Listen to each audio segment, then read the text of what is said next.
read Enterobacteriaceae in the practical, and that is facultative anaerobe because they can grow in presence of oxygen. So anaerobes are basically which cannot grow in presence of oxygen and they cannot utilize oxygen as substrate. So what are the two types of common anaerobes are? One is strictly anaerobe. They cannot grow. A second is aerotolerant. So which are strict anaerobes?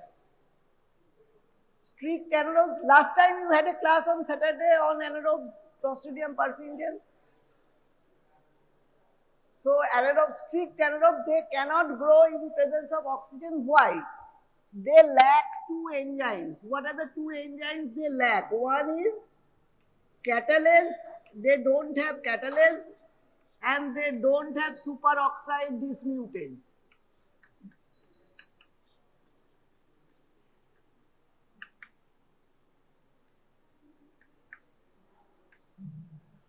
These two enzymes, the strict anaerobe lack both these two enzymes. And aerotolerant, they have superoxide dismutase but in lesser amount. That's why they are aerotolerant. Most of the Clostridium are strictly anaerobe. Whether strictly anaerobe, which is aerotolerant only, is Clostridium histolyticum is aerotolerant. But most of the Clostridium, like Clostridium perfringens, Clostridium tetani, they are strictly anaerobic. They cannot grow in presence of oxygen. So that is one part, they are strictly anaerobes. What other features? Anaerobes are usually divided in spore forming anaerobe and non-sporing anaerobe. So Clostridium are example of spore forming anaerobe. So all the Clostridium are gram-positive bacilli. They are gram-positive bacilli, strictly anaerobe, and they produce spore.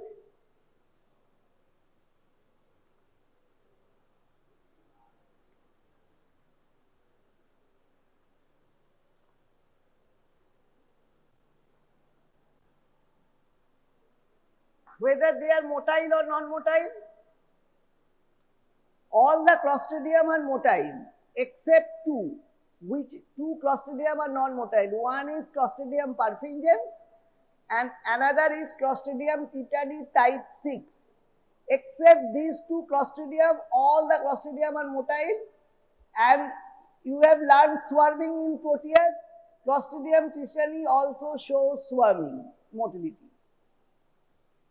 So these are few introductory parts. Now tetanus.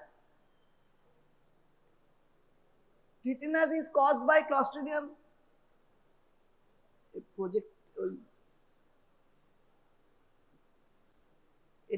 Slide change.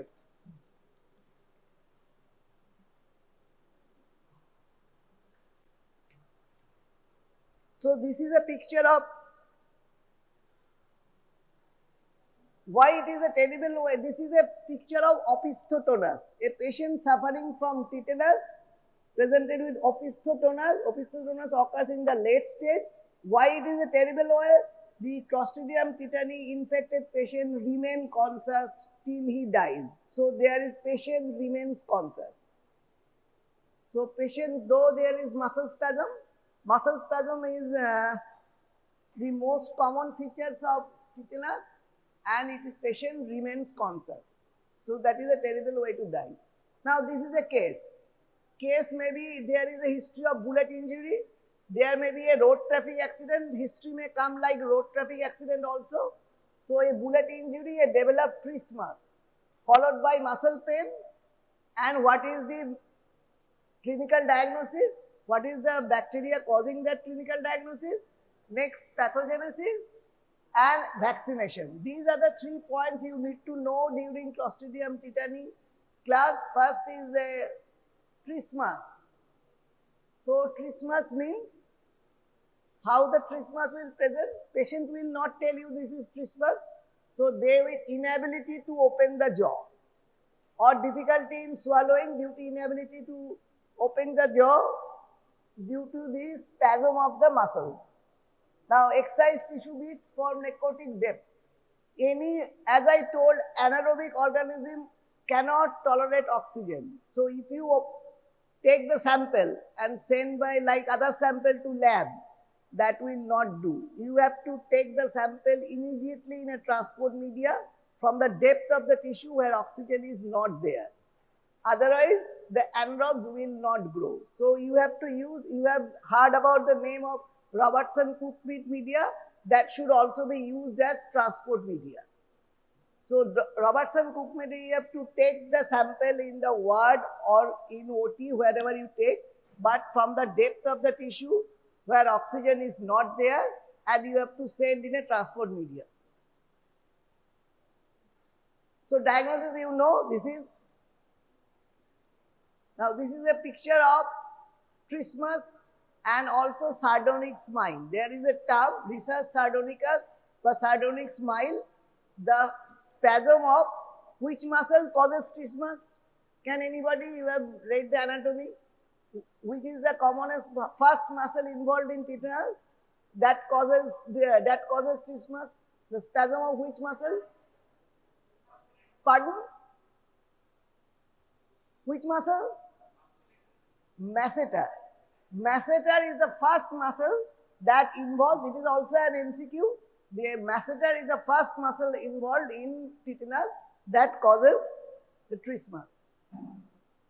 Now common symptom, this is this picture I have not taken from any medical journal. Fever, that can be high blood pressure, because not only the nerve ending are involved, autonomic nerves are also involved. That can lead to high blood pressure, sweating, locked jaw, and difficulty in swallowing. Now what is tetanus? It is an acquired infection from a cartoon, that is spores of bacterium Clostridium tetani, and it occurs within, this is a WHO definition. WHO has defined tetanus as this, an infection from a cartoon with spores of bacterium, because Clostridium tetani can be present in everywhere. In the intestinal tract of human and other animal, it's also present in the soil, in the ground, so it is ubiquitous, can be found anywhere. Next point, tetanus cannot be transmitted from one person to another. If you go to a patient infected with tetanus, you will not be infected. So it is not communicable. Second part, tetanus can be prevented through immunization. And the last point, even if you had a natural immunity, you don't have natural immunity against tetanus.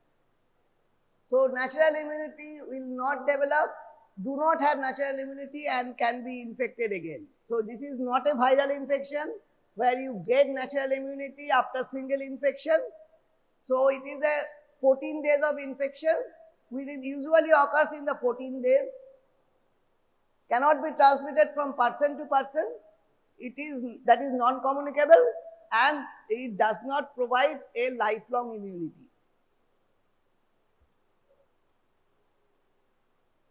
Now most of the tetanus cases are due to neonatal tetanus. That is due to birth-related newborn babies. In 2018 only, there were 25,000 newborns died from neonatal tetanus. This is a worldwide statistics, not of Indian statistics. And there is a 97% reduction from 1988, that 25,000. In 2022, 84% infants of the worldwide were vaccinated with 3 doses of diphtheria, tetanus, pertussis toxin, DPT.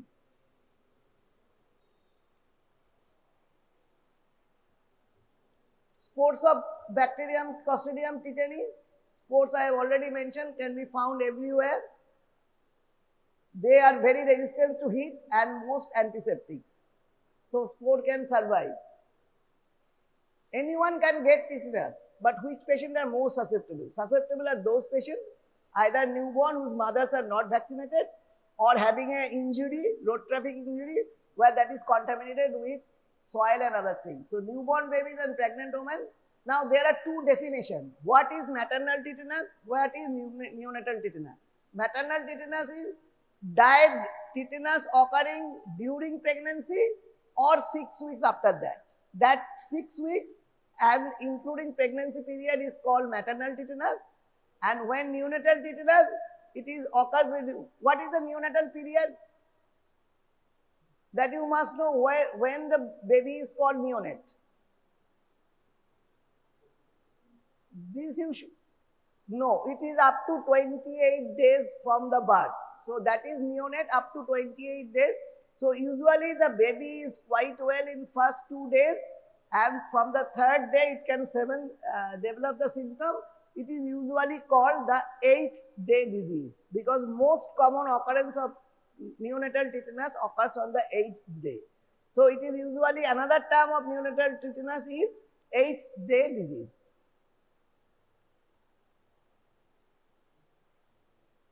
Already I mentioned this is an obligate anaerobic, that is strictly anaerobe, obligate anaerobe. It is a gram-positive bacillus with terminal spore. So how it look like? It will look like this.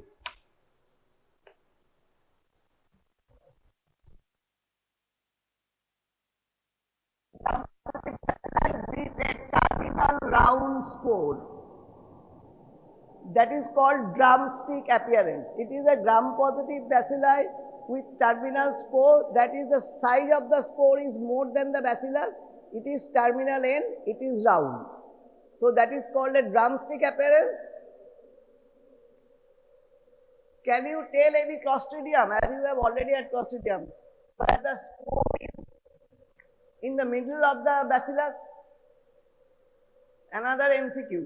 The spore is in the middle of the bacillus is Clostridium bifermentis, where the spore is in middle of the bacillus. So this is a drumstick appearance, an acute disease manifested by skeletal muscle spasm and autonomic nervous system also involved. So all the skeletal muscles. Causative organism was first isolated by Kitasato in 1889.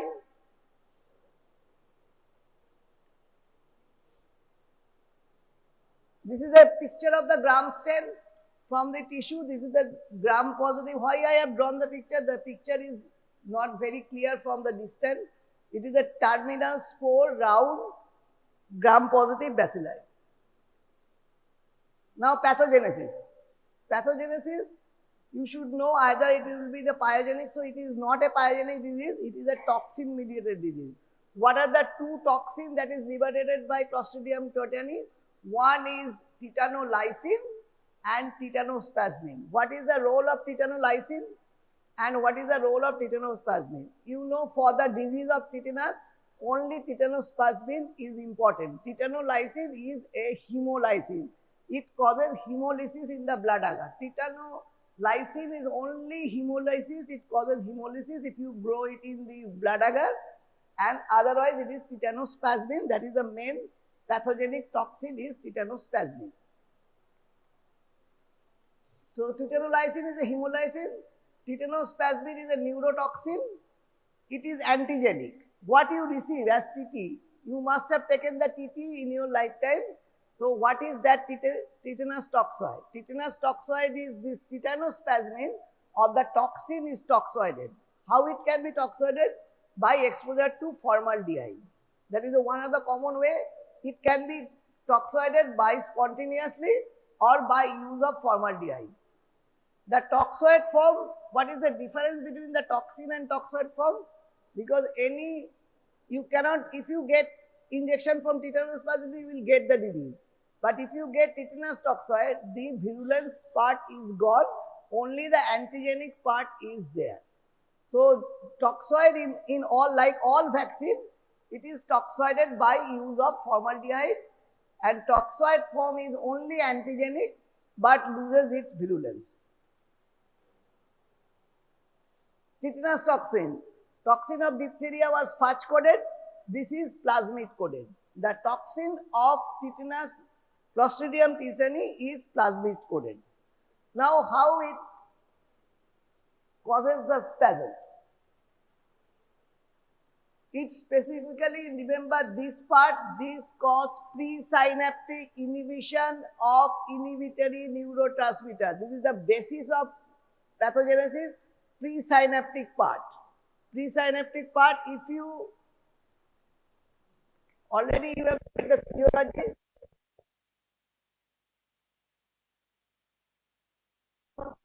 two types. This is the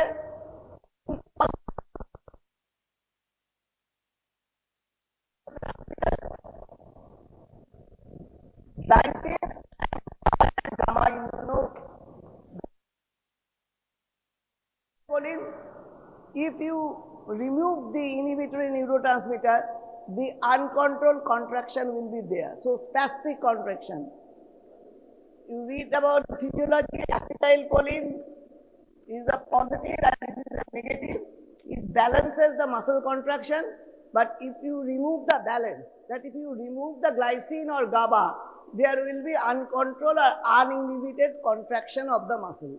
That is the main pathogenesis. It's present on the motor nerve terminus, a receptor called polycyanogangliosides. Tetanus toxin gets transported after injected from the skin wound. It goes to synaptic terminal, go to presynaptic terminal. So where it is presynaptic terminal and it inhibits both GABA and glycine. Toxin prevents the presynaptic release of inhibitory neurotransmitters. So two parts you should remember.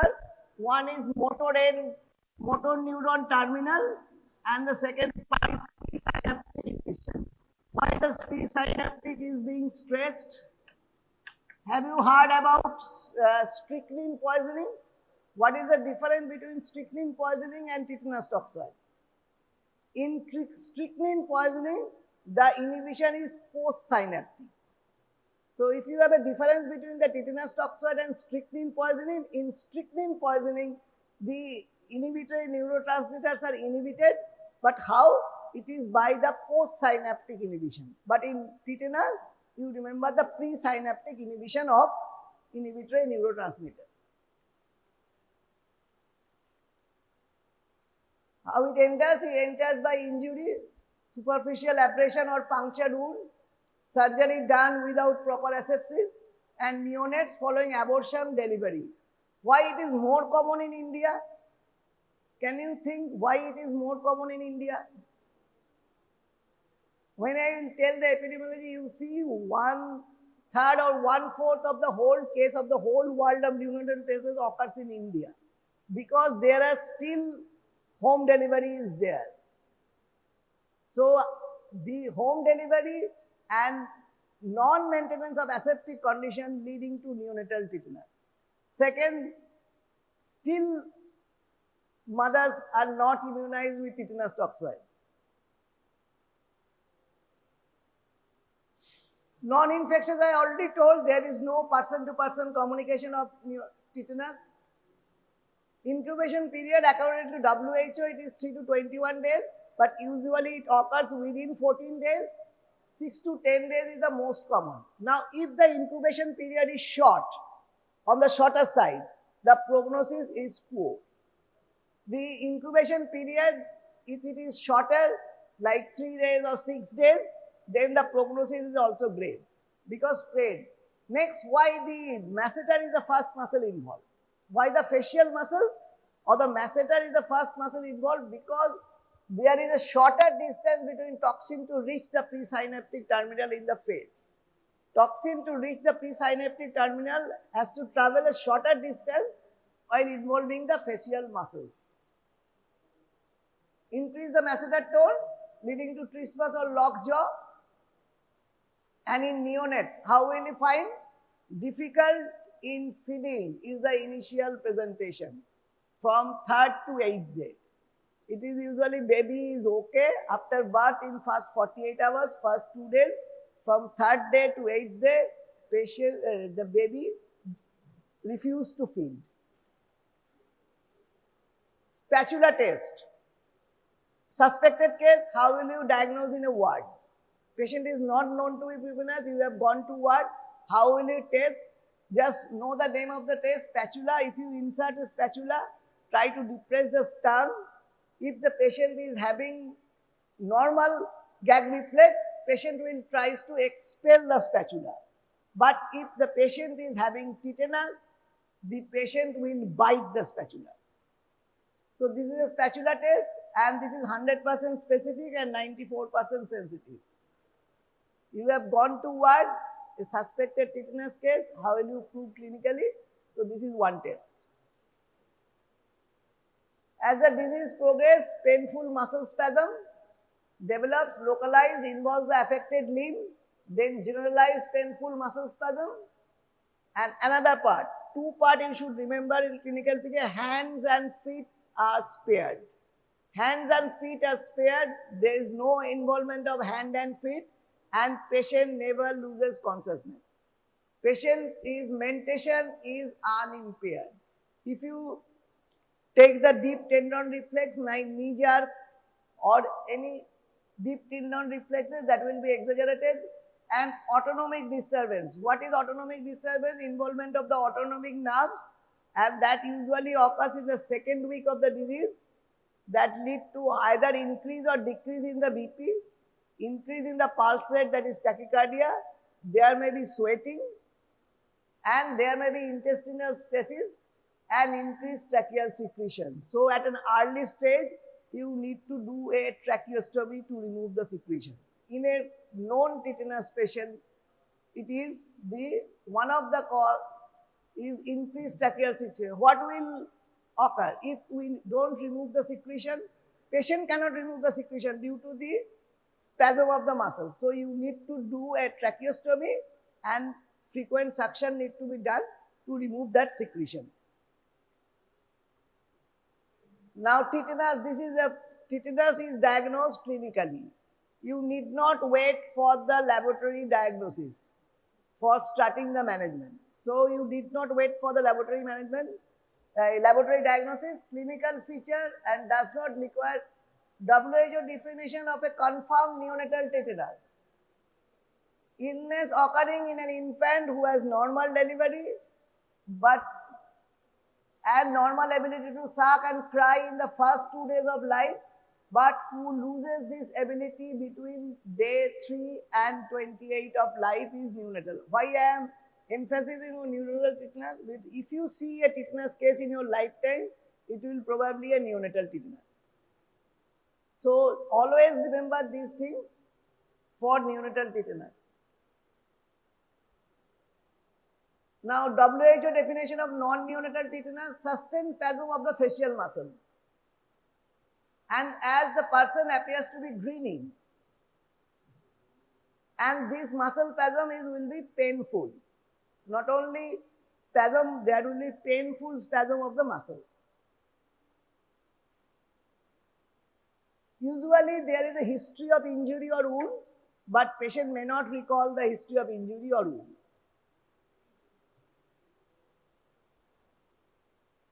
So what are the other features? There may be convulsion like seizures, there may be headache, fever and sweating, and change in the blood pressure and pulse rate.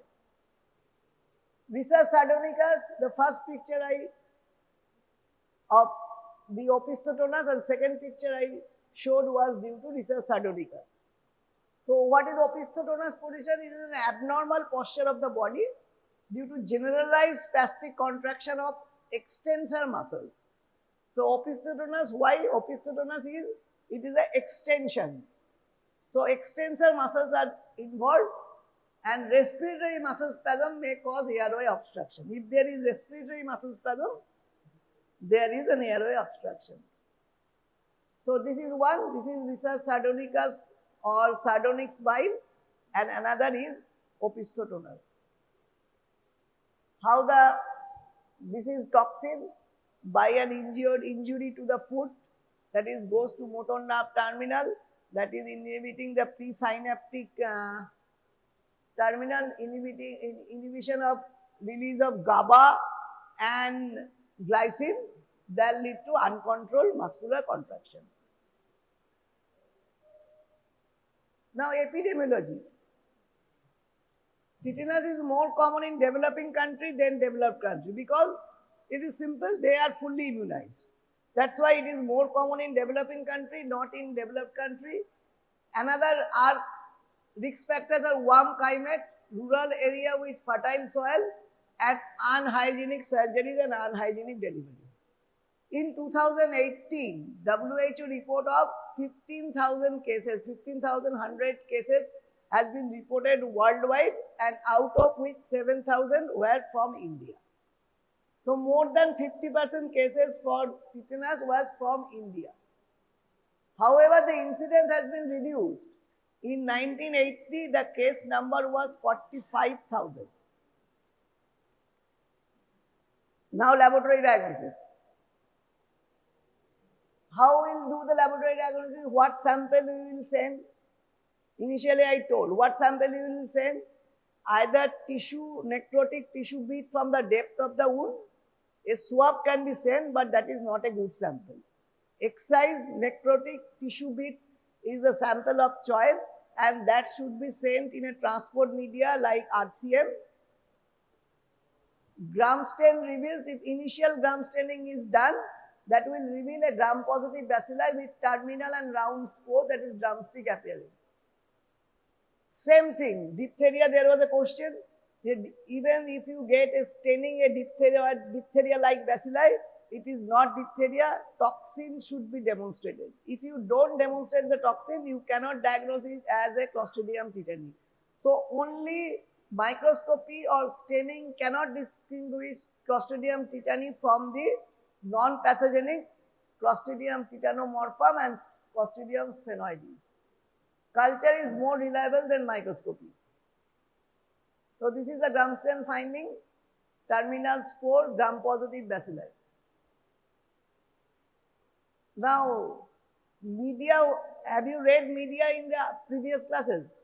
So if you don't read, this is a term for any anaerobic, you need to use this PRAS, pre-reduced anaerobically sterilized media. Whether you use blood agar or other media, that need to be pre-sterilized in an anaerobic way. PRAS term you need to remember.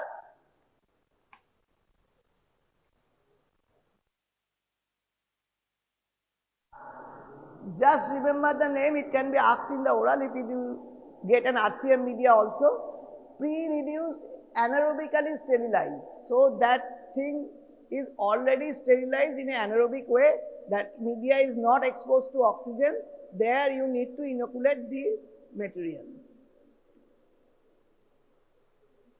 It comes pre-reduced and packaged in oxygen-free foil.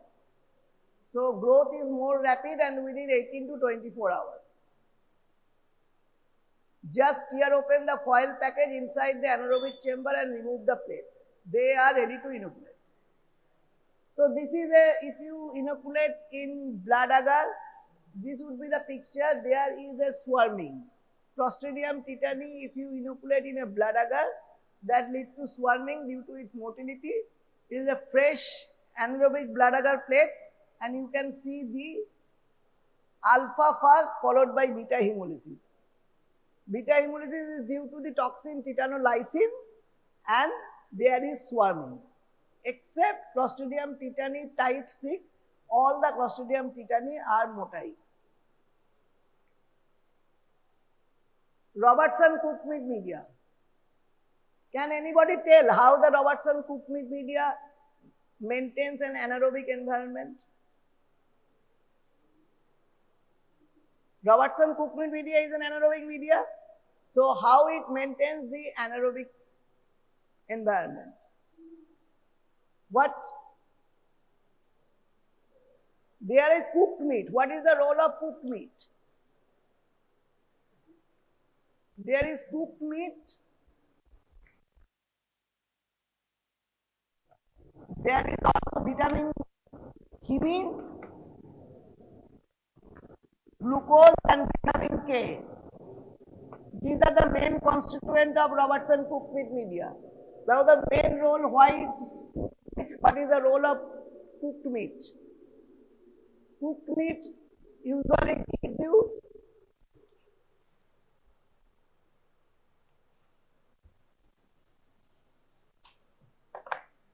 it causes release glutathione. Glutathione is released from the meat and glutathione decreases the redox potential and maintains an oxygen-free environment. So cooked meat, first it reduces glutathione, first part. Second, it also provides some sulfhydryl group. That also from the cooked meat denatured protein you get the sulfhydryl group. That also reduces the oxygen tension in the media. And this part glucose, hemine and vitamin A also promote the growth. These are nutrient material added in Robertson cooked meat media. So that maintains the anaerobic environment. And what other else? You have to boil the RCM before inoculating. By boiling, it removes the last amount of oxygen present in the media. So Robertson cooked meat, it will be required in your practical also. And Viva, how the Robertson cooked meat media maintains the anaerobic environment. One is cooked meat, giving glutathione that reduces the redox potential. Cooked meat that is denatured protein, release some sulfhydryl group. That sulfhydryl group also reduces the oxygen tension. There is also vitamin K, glucose and hemine for the nutrition of the bacteria. So this is the method of anaerobiasis in case of Robertson cooked meat media. This is Robertson cooked meat media. Now there are two types of reactions. How will you know the media has grown tetanus, Clostridium tetani? There are two types of reaction when it is positive. Either it is saccharolytic or proteolytic. Saccharolytic is Clostridium perfringens that will produce a pink color of the meat. But in case of Clostridium tetani, it is proteolytic. The meat will become black colored and that will produce foul odor. So black colored and black colored meat has turned into, so how the meat looks like? So this was the meat looking like, but it becomes black colored and there is, if you see, there is a foul smelling in this media. So they are proteolytic. Now toxigenicity testing. You need to do a toxigenicity testing to know whether the bacillus is Clostridium tetani with toxin producing Clostridium tetani. So what are the two types of toxigenicity test is done? One is toxigenicity test can be done in a blood agar. How the blood agar? Like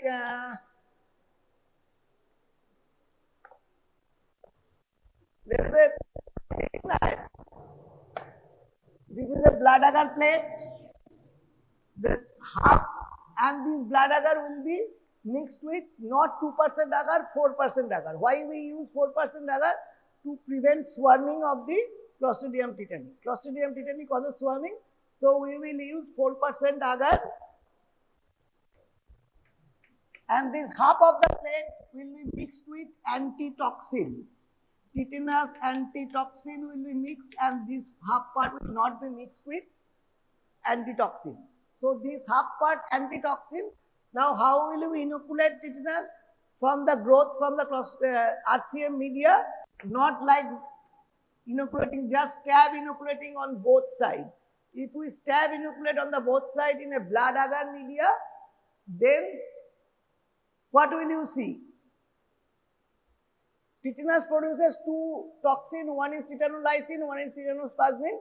Tetanolysin causes hemolysis. So this part of the blood, you will get hemolysis and this part will not. So this part which antitoxin was not mixed will show the hemolysis and that will prove the presence of tetanus toxin. This is one way. This is toxin by in vitro technique. In vitro means no living animal is used. And second part is animal pathogenicity test. Animal pathogenicity test is now not done, but even that you can be asked how the toxigenicity test can be done. Same thing, you take two mice, one is inoculated with tetanus immunoglobulin, another mice is not inoculated with tetanus immunoglobulin. Now where will you inject? Culture filtrate or tetanus? How will you inoculate? At the root of the tail.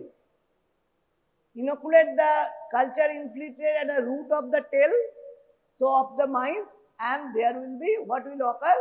There will be start from stiffness in the tail. First it will be stiffness of the tail, followed by involvement of the leg, in which side it was inoculated, then the opposite leg, and then the trunk and other things. So animal usually dies within 48 hours.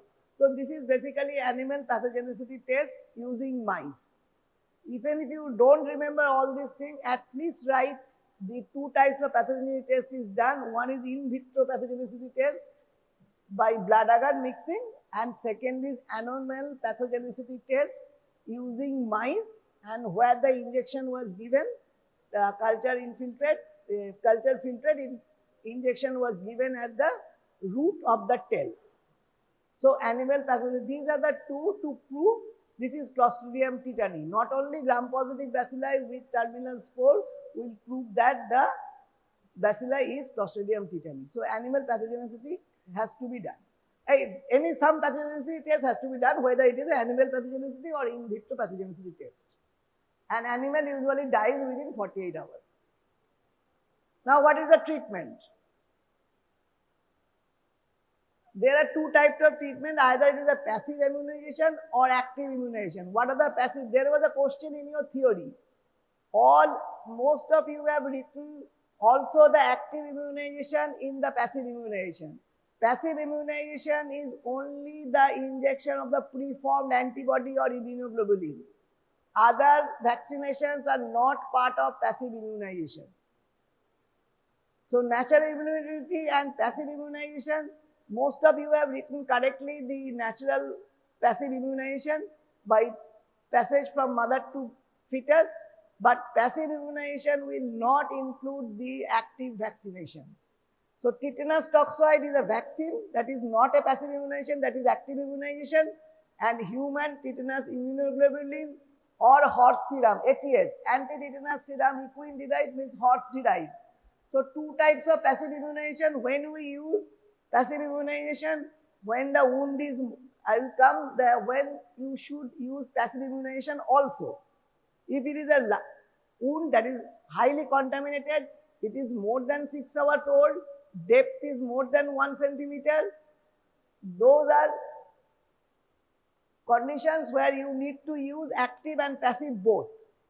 So what are the passive immunization? Where is human tetanus immunoglobulin and anti-tetanus serum. Human tetanus immunoglobulin was not available previously. We used ATS, but now ATS is no more used. What is the advantage of human tetanus immunoglobulin from ATS? Difference between human tetanus immunoglobulin and ATS. ATS, as it is not human origin, it will cause more reaction. So the side effects are more with ATS. So you preferably use human tetanus immunoglobulin, and you will get, when you will be intern or doctor, you will get only HTIG, you will not get the ATS. So human tetanus immunoglobulin, dose is 250 international unit of human tetanus immunoglobulin or 1500 unit of ATS. Though intrathecal route is more effective, usually not used, intramuscular route is used. Duration of protection from HTIG is 30 days. Combined immunization, when you have to use both, you have to give tetanus toxoid and also human tetanus globulin. First, the patient is not vaccinated. Second is, patient cannot give any proper history of vaccination. So when the patient cannot give any history of vaccination, you have to give both the first dose of tetanus toxoid followed and HTIG at the same time, but in another arm, not in the same arm. Tetanus immunoglobulin to be given in the other arm, in which arm you have given tetanus toxoid, followed by a complete course of tetanus. Can you tell what is the complete course of tetanus toxoid? You are not immunized, you are having a cut wound from an iron nail or something. What will be the full course? A single dose. Mostly what we take whenever we have a cut injury, we take single dose of tetanus toxoid, but that is not. It should be 3 doses. First 2 doses 1 month apart, third dose 1 year after, and that will give you a protection for 5 years. So you need not take any tetanus toxoid. So whenever you are taking tetanus toxoid, take the complete immunization. Or ask the patient also write the full immunization course. Antibiotic usually does not play a major role because it is a toxin mediated disease. In early infection, before the expression of the toxin, antibiotic has some role. So what antibiotic can be given? In anaerobe, which is the commonest antimicrobial we used, anaerobes, in all anaerobes, if you see the dental caries, you will learn that it is usually caused by anaerobic streptococcus. That is a non-sporic anaerobe. So whenever you go to a dental surgeon, you will see the dental surgeon usually gives you an either penicillin group of drug and another is metronidazole. So metronidazole is a drug of choice for any anaerobic infection, whether it is abdominal anaerobic infection. So metronidazole is a drug of choice for anaerobic infection. So metronidazole is drug of choice for 7 to 10 days. Penicillin or doxycycline can be given. So for any anaerobic infection, metronidazole is a drug of choice. That's why the dental surgeon usually prescribes a metrogel or metronidazole along with immunoprescription. Symptomatic treatment, already you can do an endotracheal intubation, which is a long course, then you need to do a tracheostomy and ventilate through that. Antispasmodic like diazepam may be given to reflex spasm, beta blockers to control the sympathetic hyperactivity. And the surgical debridement should be done. Patient should be isolated in a separate room. Why the patient should be isolated? As the patient is non-infectious. Still we are isolating a tetanus patient. Why? Any stimulus, any light and sound will incite a spasm. The patient will have spasm whenever there is a symptom like light or any sound. Light and sound incite spasms also. So any should be isolated in a separate and in a dark room. And once again, I have also already mentioned, even if you have a tetanus, it will not provide you immunity.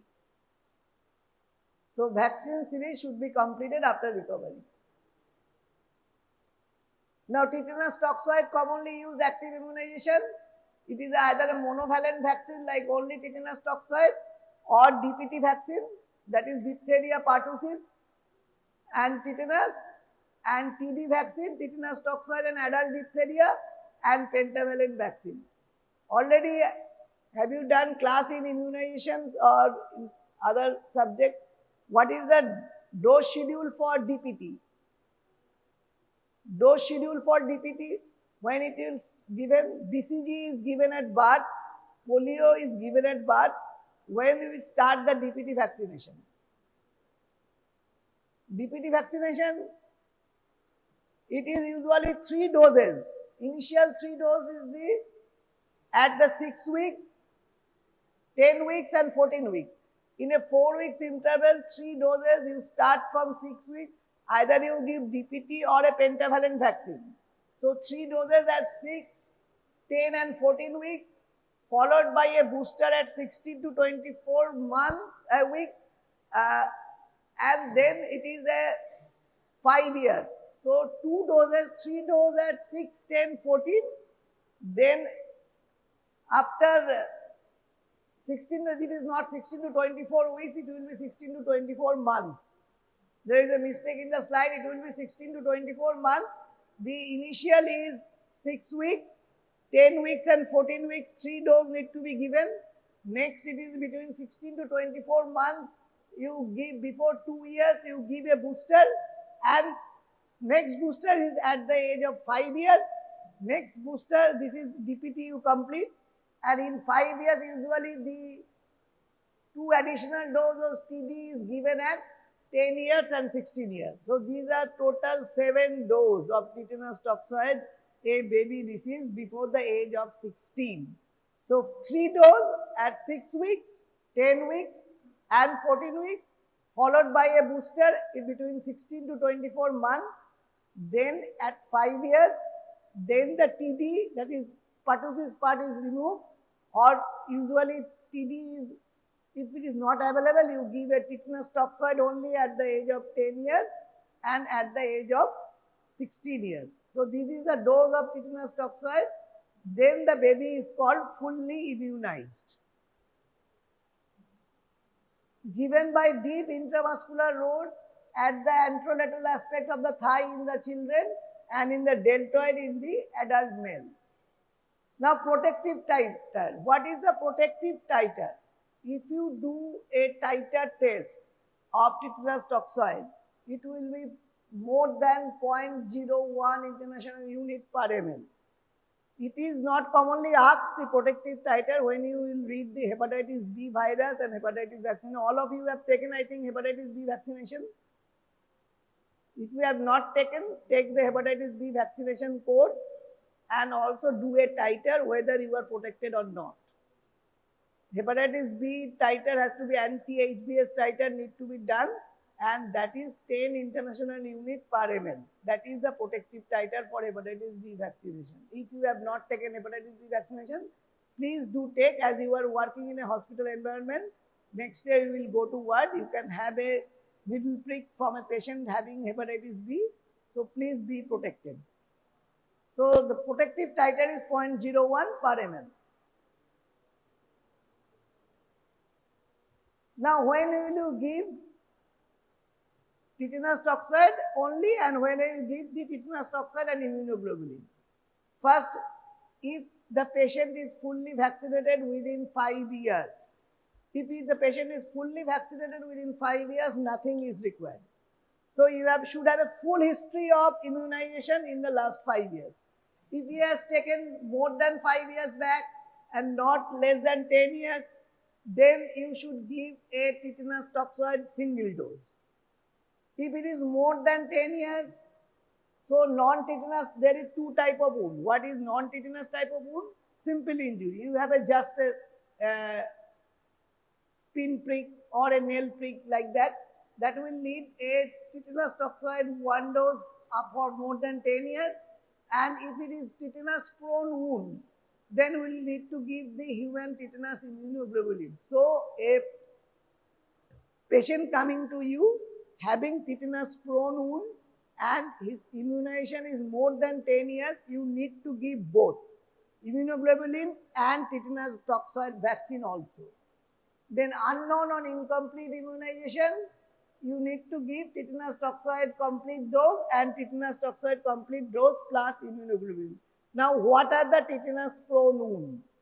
Written there, it is age of wound more than 6 hours, penetrating wound like missile, like a crush injury, burn or bite, depth of wound, any bite, whether it is a bite from snake bite or any other bite, animal bite, you need to give a tetanus toxoid also along with other things. So depth of wound is more than 1 centimeter, presence of devitalized tissue and contaminant like dirt or saliva of the animal.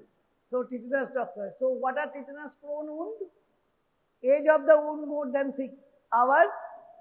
There is a devitalized tissue like necrotic tissues is there. You can see the necrotic tissue dark colored. Whether it is a depth of wound is more than 1 centimeter. Presence of other contaminant like dirt or saliva.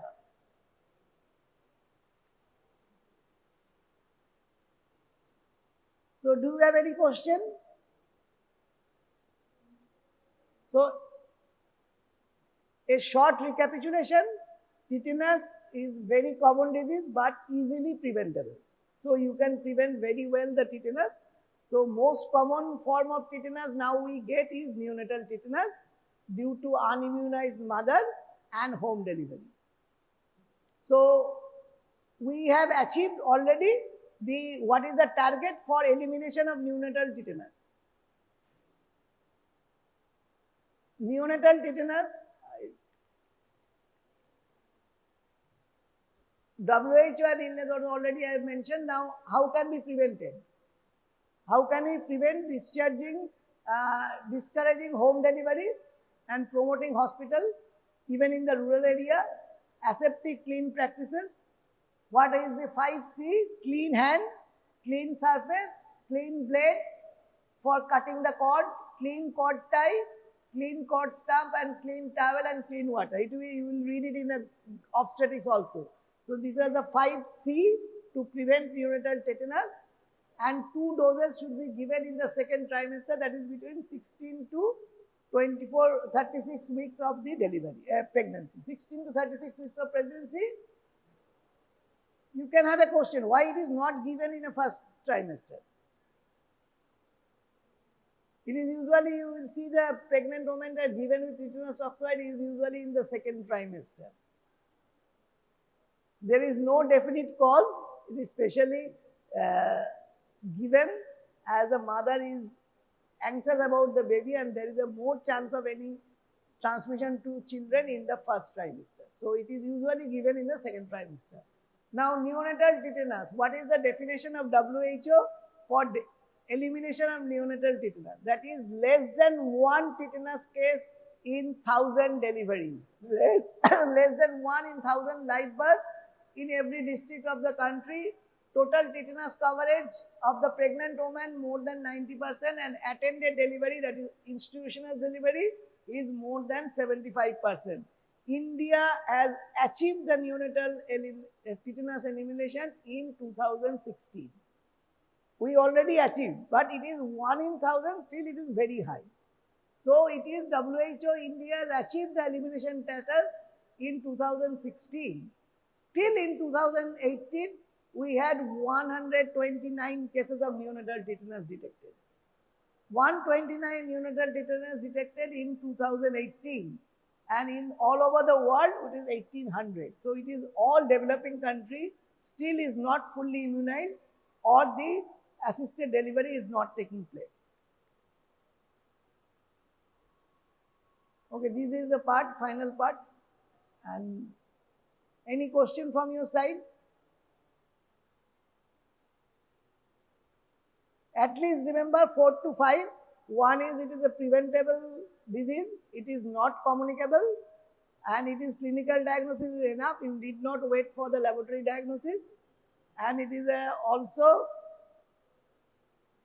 in laboratory diagnosis you have to use either Robertson-Cook media for inoculation or PRAS media, pre-reduced anaerobically sterilized blood agar for inoculation of the tetanus, and also know details about the vaccination of tetanus toxoid. Identification, right? Identification for what? Age, sex, race, etc. etc. To age determine করার জন্য কখন আসবে আমার কাছে? কনটেক্সটটা বোঝা দরকার, why we are reading, কেন পড়ছি, তো কেন এজ ডিটারমাইন করতে আসবে? লেখা তো আছে, যদি if you take notes প্রত্যেক ক্লাসে জিজ্ঞেস করবি, সেম কোশ্চেন, খালি 18 বছর। হ্যাঁ না, এজটা 18 ইজ গুড। 18 বছর হলে, 18 বছর ইম্পর্টেন্সটা কি? অ্যাডাল্ট ফিল্ম 18 বছরের উপরে অ্যাডাল্ট, ঠিক? এছাড়া জুভিনাইল, পক্সো, তো 18 বছরের একটা ইম্পর্টেন্স আছে। এছাড়াও 18 বছর ছাড়াও যেটা আদার এজেস যার ইম্পর্টেন্স আছে, রাইট? তো এর মানে কি আমাদেরকে ওইভাবে এজটা দেখতে লাগবে। তো যখন কেউ এজ দেখতে আসে বা কেউ কাউকে নিয়ে আসে এজ দেখার জন্য, আমরা কি কি দেখি? জীবিত মানুষকে। What we will inspect? এই কিছু অ্যান্সার দিতে হবে, ভুল হোক ঠিক হোক। ইট ক্যানট বি মৌনব্রত অবলম্বন করলে চলবে না। What do we inspect? আগের ক্লাসে কি পড়ানো হয়েছিল? X-ray. So we do X-ray of what? Of joints. Of joints. Kiki joint? Elbow joint, pelvis, or wrist. Mainly this.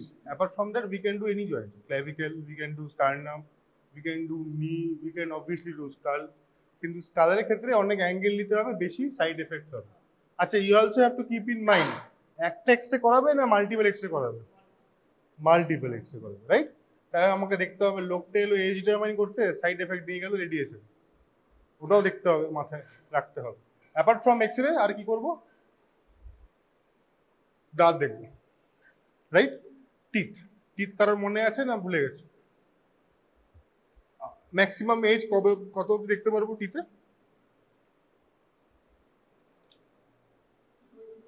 হ্যাঁ, 18 to 25 ম্যাক্সিমাম, মিনিমাম 6 মাস। ঠিক আছে, বাকি আমি মাঝখানে জিজ্ঞেস করছি না। If you have forgotten please recap, কেন teeth is very important. Okay, নালে আবার পরের বছর, আসছে বছর আবার ততদিনে। আচ্ছা ঠিক হ্যাঁ, তো লাস্ট ক্লাসে আমরা পড়লাম x-ray elbow joint. Today our topic is x-ray wrist joint. Okay, তো রিস্ট জয়েন্টে কি কি পাচ্ছি আমরা? What can you see? বলো, অ্যানাটমি তো পড়ে এসছো। Carpals, how many carpal bones are দেয়ার?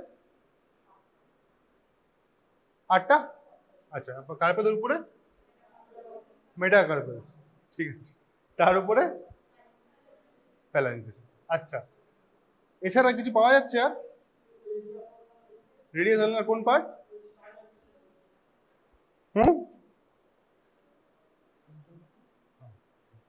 তো এই পার্টটা রেডিয়াসের কি পার্ট?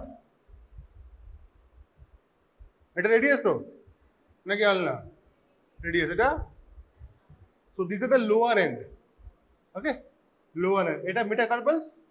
তো মেটাকার্পেলের হেড কোনটা? উপরের পার্টটা হেড, ঠিক আছে, শ্যাফট অ্যান্ড বেস। আমাদেরকে এই জায়গাটা ফোকাস করতে লাগবে for today's topic, X-ray age determination from wrist joint. X-ray কি কি দেখবো? Carpal bones, lower end of radius, lower end of ulna and metacarpal base. Okay, only of past metacarpal. I will tell you why. ঠিক আছে, তাহলে কি কি দেখবো? Carpal bones, বলো 1 2 3 4 5, 5 জনই আছে। কার্পেল বোনস, মেটাকার্পেলের কোনটা স্পেসিফিক্যালি?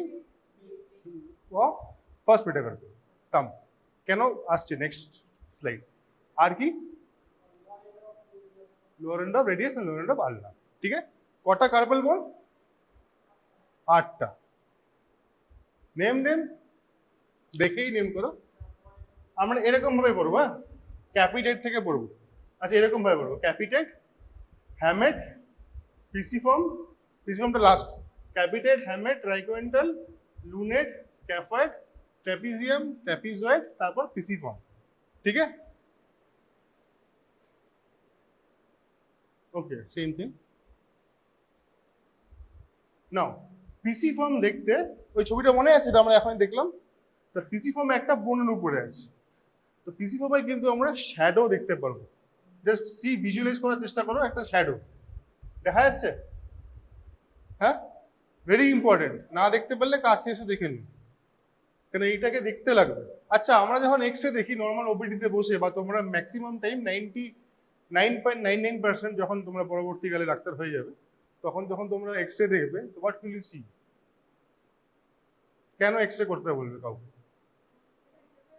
ফ্র্যাকচার বা বোনসের ডিফেক্ট। স্পেসিফিক্যালি ডিফেক্ট কি? ফ্র্যাকচার বা ডিসলোকেশন, রাইট, বা অস্টিওসাইটিক চেঞ্জেস, সব ঠিক আছে, বাট মেনলি ফ্র্যাকচার দেখার জন্য, রুল আউট বা আছে কিনা দেখার জন্য। তো আমরা কিন্তু এটা সময়কালে ভুলে যাব, মানে পরীক্ষা অবধি মনে রাখো, তারপর ভুলে গেলে কি করা যাবে? ভুলে গেলে কিন্তু পরবর্তীকালে প্রবলেম। পিসি ফর্মটা লোকে তো ভিজুয়ালাইজ করো কিরকম দেখতে লাগে, বিকজ অতদিন পর অত মনে না থাকতে পারে। Why PC form is important, you will soon understand why. একটা শ্যাডো পাবে, ওকে, পিসি ফর্ম। নাও এগেন, কেন ওই ইয়েতে পড়ছিলাম? বিকজ প্রত্যেকটা বছরে প্রত্যেকটা কার্পেল বোন গজায়, মানে আসে, গজায় বলবো ঠিক হবে না, আসে, ওকে, till 7 years. So first one to come is capitate, hamate, triquetral, lunate, scaphoid, trapezium, trapezoid, 7 বছর। তার মানে 7 বছর হলে কটা কার্পেল বোন থাকবে? 7টা। 5 বছর হলে 5টা থাকার কথা, রাইট? 6 বছর 6টা থাকার কথা। 8 বছরে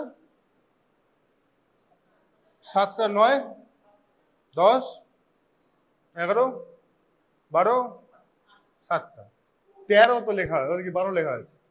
আচ্ছা 12, 13 অ্যাকচুয়ালি, বাট 12 থেকে 13 let it be, हम गलत क्यों?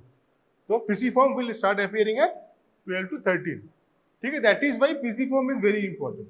আর pisiformটা নর্মালি যদি না দেখে থাকো তাহলে বোঝা যাবে না কিন্তু।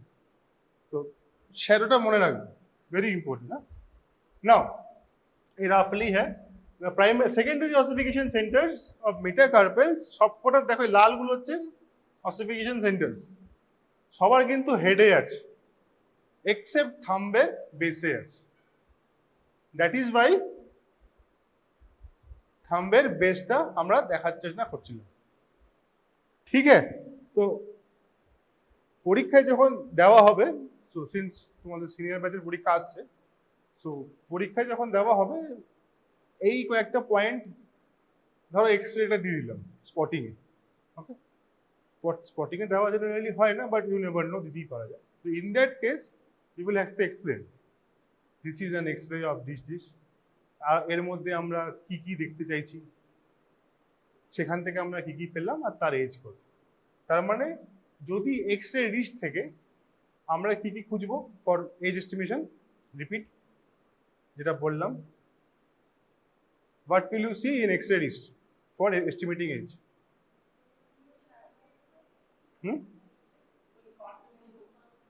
Base of first metacarpal, continue, lower end of radius and ulna and carpal bones, ठीक है? So now we will shift to, আচ্ছা চার্টটার নাম কি? যে চার্টটা দেখে আমরা এজ এস্টিমেট করি, এলবো জয়েন্টে বলেছিলাম, of course you did not come, so হ্যাঁ একদম তোটাকে বলি। চার্টটার নাম কি? যে চার্টটা দেখে আমরা এজ এস্টিমেট করি, হ্যাঁ Galstaun chart. Can you spell? What is not Galstaun chart, মানে what is the wrong spelling? আচ্ছা নেভার মাইন্ড, নট ইউ। গলস্টোনের নামটা কি হবে? Spell Galstaun chart. For specific reason I am asking, you can also name if you try. Anybody agree? Gallstone, G-A-L-L. What is gall with G-A-L-L? Stone? Gallbladder stone. এটা কিন্তু gallbladder stone নয়, হ্যাঁ এটা একটা ব্যক্তির নাম, তার নাম হচ্ছে স্পেলিং G-A-U-L, হ্যাঁ ওই গল নয় কিন্তু, এই সাইডে ওই গল নয়। এই জন্য জিজ্ঞেস করলাম, পরীক্ষা লোকে জিজ্ঞেস করে they give this answer. So this is gallstone chart, S-T-O-N-E নয়, S-T-A-U-N, লোকটার নাম ওটা। অন্য কিছু রাখতে পারতো, বাট নেভার মাইন্ড, নাম তো নাম হতা है। So here we can see 4 joints and 3 joints at a bone, clavicle. তা আমরা মেনলি 3টে পড়বো, পরবর্তীকালে clavicle টেভিক্যাল পড়া যেতে পারে, বাট অ্যাজ অফ নাও আগের ক্লাসে এলবো হয়েছে, আজকে রিস্ট, পরের ক্লাসে পেলভিস, ওকে? তারপরে আমরা ইনজুরি যাব। তোমাদের ক্ষেত্রে mostly injury will be practical, sorry theory, মানে স্মল গ্রুপ ডিসকাশন টাইপের থিওরির মধ্যেই আমরা করবো। অফকোর্স উই হ্যাভ ওয়েপেন্স, তো আমরা ওটাকেও নিয়ে আসবো। তো রিস্ট জয়েন্টে আবার কি কি দেখছি, প্লিজ ফার্স্ট তাড়াতাড়ি একটু বলো। কার্পেল বোন, বেস অফ ফার্স্ট মেটাকার্পেল। আচ্ছা যদি lower end of ulna appear করে তাহলে ক বছর বয়স? 1 বছর বয়স, ওকে? যদি হ্যাঁ সরি রেডিয়াস 1 বছরে অ্যাপিয়ার করবে, ফিউজ করলে 16 থেকে 17, আর ফিমেলের ক্ষেত্রে 18। See how important it is, 18 age. Lower end of ulna appear করলে 10 থেকে 11, ফিমেলের ক্ষেত্রে 8 থেকে 10, ফিউজ করলে 18, নট অ্যাবভ 18, হ্যাঁ হিয়ার 17। পিসি ফর্ম 12 থেকে 13, মানে 12 থেকে 17, and here 9 to 12. Head of first metacarpal আসলে 4 বছরে অ্যাপিয়ার করলে 4 বছর, ফিউজ করলে ম্যাক্সিমাম 18, ওকে আমি মেলটা বলছি, and distal end of other metacarpal 3 থেকে 4, ফিউজ করলে 18, ঠিক আছে। এখন আমি এটা বলার চেষ্টা করছি কারণ you have to mark this thing for your exam purpose. How you mark it is up to you, ঠিক আছে, কিন্তু you have to mark, you won't be provided with the Galstaun chart. আর এক্সামে তোমাকে এজ বার করতে বলা হবে based on this chart. But what I want to draw your attention is which joint দেখে কিন্তু 18 বছর অবধি আমরা বলতে পারবো। এটা বোঝা গেল ফ্রম দিস চার্ট? মানে 18 বছরের উপরে কিন্তু আমরা যাব না। সাপোজ যদি আমার এজ ডিটারমাইন করতে বলা হয় তাহলে কি রিস্টের কোনো কাজ আছে? तो ही जाओ जी, मैं तो 18 से ऊपर ही हूँ, तो लाभ नहीं। दांत देखे लाभ আছে? দাঁত তো নেই, 25। বাকি এলবো দেখ, একটা 18 নেই কিন্তু 16, খালি পেলভিসে একটা 19 আছে, কোথায়? 20 আছে একটা, 20, তাও আমি 20 নই, 20 উপরে। সো বেসিক্যালি এগুলো আমার কোনো কাজের নেই, রাইট? দ্যাট কেস কি করতে হবে? স্কাল, স্টারনাম, হ্যাঁ না? তো এটা অ্যাকচুয়ালি প্রবলেমটা তখন এসে দাঁড়ায়। আর এই প্রবলেমটা কখন দাঁড়ায়? যখন স্পোর্টসে আমাদের মতো বয়স্ক, তো বলবো না আমি অতটা বয়স্ক নই, তো আমাদের মতো লোকেরা যখন স্পোর্টস খেলতে যায়, এরকম হয়েছে আমার সঙ্গে হয়েছে। I don't know what to do man, go do something else, but नहीं सर हमको एज जानना है। তো বেসিক ব্যাপার হচ্ছে যখন তুমি মনে রাখবে, ইউ মাস্ট রিমেম্বার 18 বছর অবধি ফ্রম রিস্ট, ঠিক? বেস্ট কি কটা কার্পেল বোন আছে গুনে দেখে নেব, ওখান থেকে ব্যাক ক্যালকুলেট করা, okay? But at the end you have to mark it. তো now let's do some practice. Galstaun chart पासे আছে, so tell me the age, suppose it is male, suppose it is male, female में भी आएगा, mail ही पकड़ लेते हैं पहले। कितने एज होगा?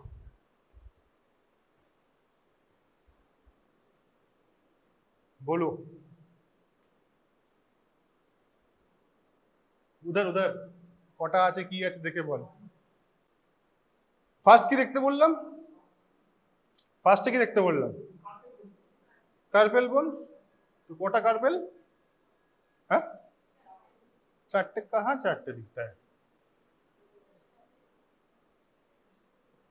ये तो इसका है, lower lower lower end of radius. কবে আসে?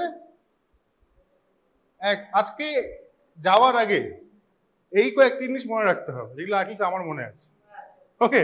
কেন আমার পুরোগুলো মনে নেই, অবভিয়াসলি আমি তো মনে রাখি না, কারণ দেখে করি, তোমাদের পরীক্ষার সময় দেওয়া হবে না, সেই একটু মার্ক। সো রেডিয়াস কখন আসছে? লোয়ার এন্ড 1, ছেলে মেয়ে একই, unisex 1, right?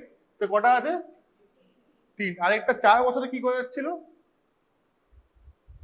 Head of metacarpal এসছে ফার্স্ট, এসছে এখানে লেখা সবকটা এসছে একটা করে, এর আসছে নো।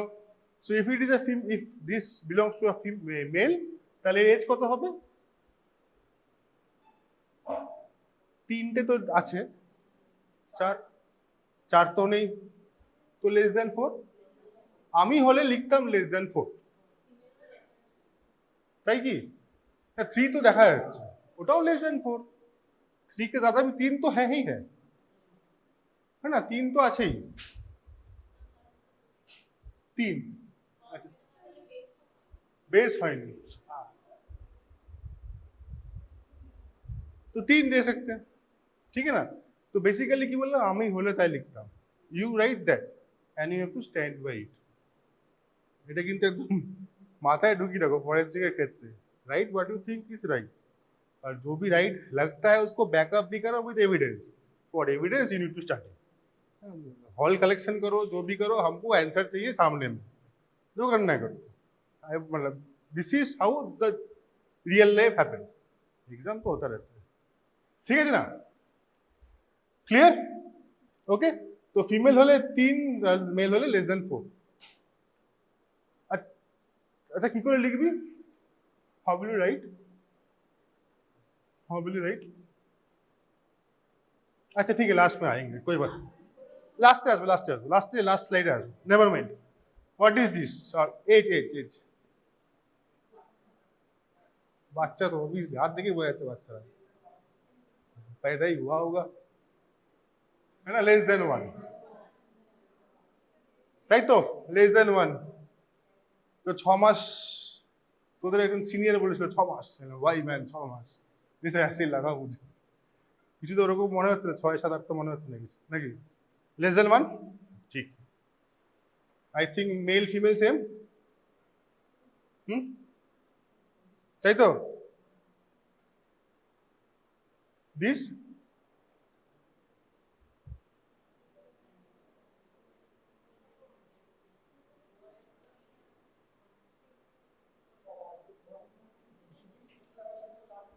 তো এটা কি হবে লোয়ার এন্ডোলিক, বাট দুটো তো আছে দেখা তো যাচ্ছে না তো করতে পারি না, তাহলে इन that case my answer will be 2। अब जो भी हो हम तो 2 ही लिखेंगे ना, in that case you have to accept. यदि बोले ला एक तो नहीं 0 है तो है, क्या कर सकते, पर हमको तो 2 ही दिखा है। दिस वन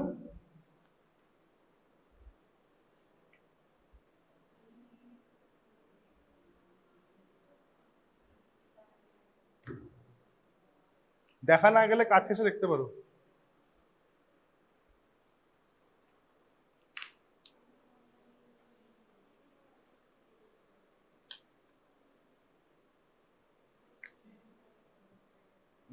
सिक्स सामने सब सामने कम फॉरवर्ड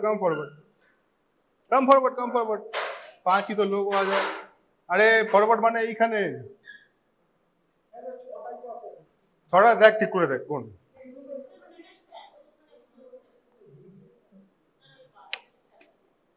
सामने आके देखो।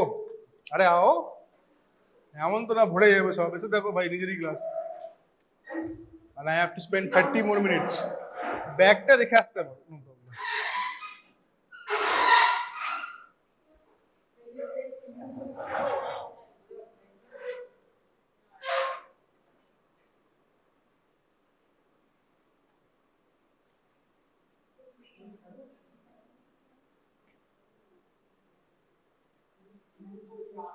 Okay, let's go by one male ধরে নিচ্ছি, মেল কোথায় যাচ্ছে 1 by 1, let's go না, let's stand here, let's go here। 1 বছর হয়েছে ভাই, এটা তো রেডিয়াস নাকি এসছে, 1 বছর হয়ে গেল তো, 1 বছর হয়ে গেছে। কটা এখন আছে? 7টা তো আছে। পিসিবম 8 নম্বর হবে না, পিসিবম তো 8 নম্বর, এই তো এখানে একটা আছে 8টা হলো, তাহলে 8 বছর তো মিনিমাম, 8 এর দরকার নেই। এটা কি লোয়ার এন্ডটা বাড়লা কবে আসে 11 হ্যাঁ কি না 11। আচ্ছা আরেকটা মেটাকার্পেল এসছে হেড কত 4 ফিউজ করলাম কি, ওটা করেছি করে বোঝা যাচ্ছে না, আই থিঙ্ক করেনি বাট করতেও পারে। হ্যাঁ 11 হয়েছে, তাহলে 11 তো 7 করছিলিস কেন, 11 তো হয়েই গেছে।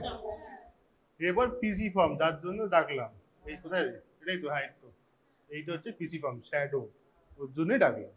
ছবি তুললে দেখা যাচ্ছে না, because I have tried with senior batch, ছবি তুললে ঠিক করে আসছে না, এই জন্যই এটার জন্য ডাকলাম। দ্যাট বিকামস 12 है ना। अच्छा তাহলে এন্ড কি দেবো, মোর দেন 12 দিয়ে কি 62 12 to 17 ज्यादा नहीं हो जाएगा, 12 to 17 5 বছরের 6 বছরের গ্যাপ। আর কি দেওয়া যেতে পারে যদি মেল হয় 12 to 17, তো লোয়ার এন্ড অফ রেডিয়াস তো জোরে নি 16, তাহলে আমি 60 দিতে পারি, হ্যাঁ কি না জোরে নি তো দিতে পারি, 60 দিতে পারি। মানে আমার কাজ কি, আমারটা যতটা কম করা যায়। 18 এর নিচে হলে জেনারেলি কোনো কিছু নেই, 18 নয় তো 16 হোক 17 হোক সেম ফেট হয়, 18 হলে ব্যাপারটা অন্য ছিল। তো কোথায় গেল 12 to 16, 12 to 17 also okay, but 12 to 16 এখানেও 9 to 12, in that case 12 to 16 get your degree registration number anything, prescription হোক বা এনি ডকুমেন্টেশন হোক, everything has a potential to turn medico legal. कुछ भी हो सकता है, ऐसा पीछे लिख दोगे it is nothing to do medico legal, ऐसा नहीं है सर, तो और ज़्यादा होगा। হয়তো দেখবে প্র্যাকটিসে দেখবে एक्सरे है বা अल्ट्रासाउंड रिपोर्ट है नॉट वैलिड मेडिको लीगली, भाई गलती से जज के बाद पहुंच गया ना, इसका मतलब क्या है? नॉट वैलिड मेडिको लीगली मतलब क्या है? I will decide what is valid what is not valid, you do your work. That মানে যখন তুমি লিখছো তখন পুরোটা দেখে লিখবে। সো এইটা তো এর জন্য খালি বলছি না, আমি জেনারেলি বলছি। আর স্পেসিফিক্যালি যখন প্রেসক্রিপশন লিখছি, অ্যাপ্লাইজ টু মি অলসো, হয় না এখানে তো অনেক পেশেন্ট ভলিউম আস্তে আস্তে বাড়ছে, কিন্তু সরকারি তো আরো বাড়ে, 300 পেশেন্ট লে ভাই, but still you have to write the right things. আমরা আমাদের এই ডোমেনে পড়ে। सो एज बोलो एज क्या है? देखा আছে but still what is the age and why is the as?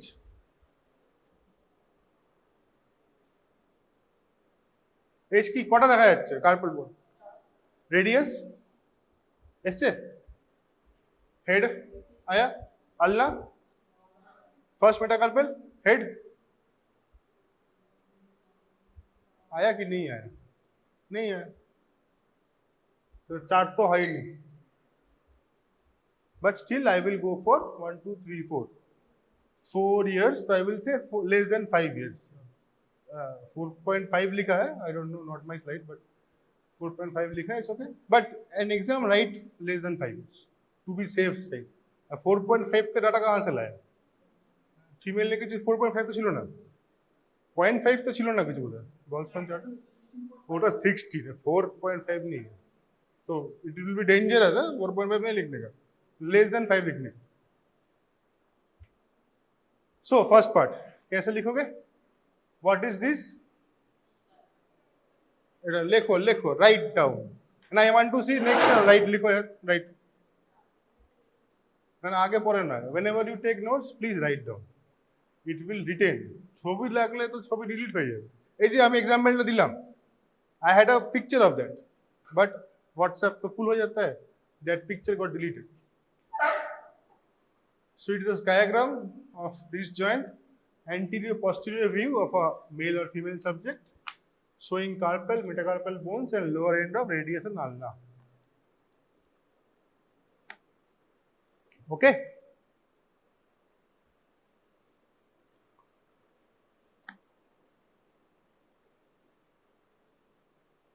ठीक है, एक्सरे फाइंडिंग्स যেটা আসছে সেটা লিখবি, যেটা আসেনি সেটা লিখবি না। Suppose lower end of radius appeared but not fused, এটা ধরে নিচ্ছি, okay, let us do this one. তাহলে কি হবে? X-ray of a skiagram of a male wrist joint, lower end of radius appeared and partially fused, partial, ठीक है ना? lower end of ulna appeared and क्या है? fuse है। you will give your answer and everybody will see। बताओ सबको, group discussion, fuse की not fused? show them अच्छा লোকজনকে আসতে বলবে, आई विल टेल यू भाई। फ्यूज लॉक कर दिया जाए? अच्छा, technologically advanced, safe paper, go green.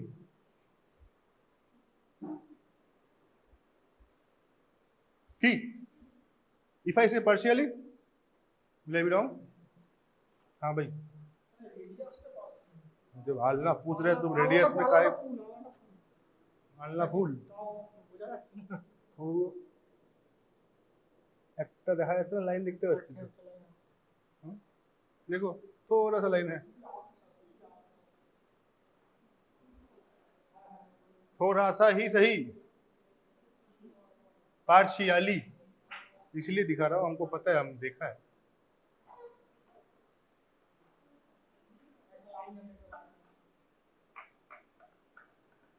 কারণ হচ্ছে এটাকে পরীক্ষায় দেখতে হবে, পরীক্ষা বা রিয়েল লাইফ দেখতে হবে। দেখে নাও একটা ছোট্ট লাইন দেখা যাচ্ছে যে ডিমার্কেটিং, ফিউজ করে গেলে কিন্তু চেঞ্জটা বোঝা যেত না, হ্যাঁ না? এমনি কোনো এক্সের ছবি থাকলে দেয়া দেখছি। ওকে, আচ্ছা নাও তো lower end of ulna appeared partially fused, head of first metacarpal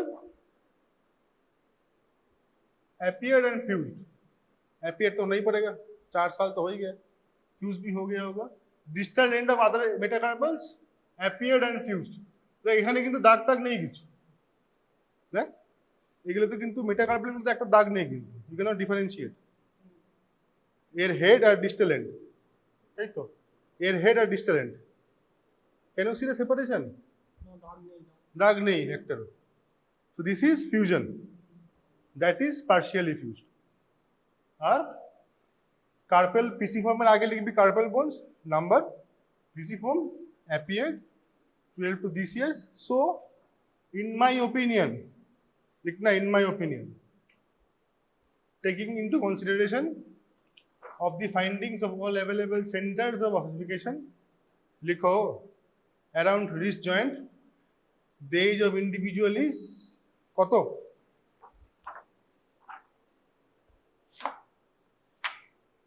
16 to 17 नहीं होगा मेरे क्षेत्र की 17, 16 to 17 years নাকি 80 ছিল কিছু, মেলে তো 18 আছে তো, এই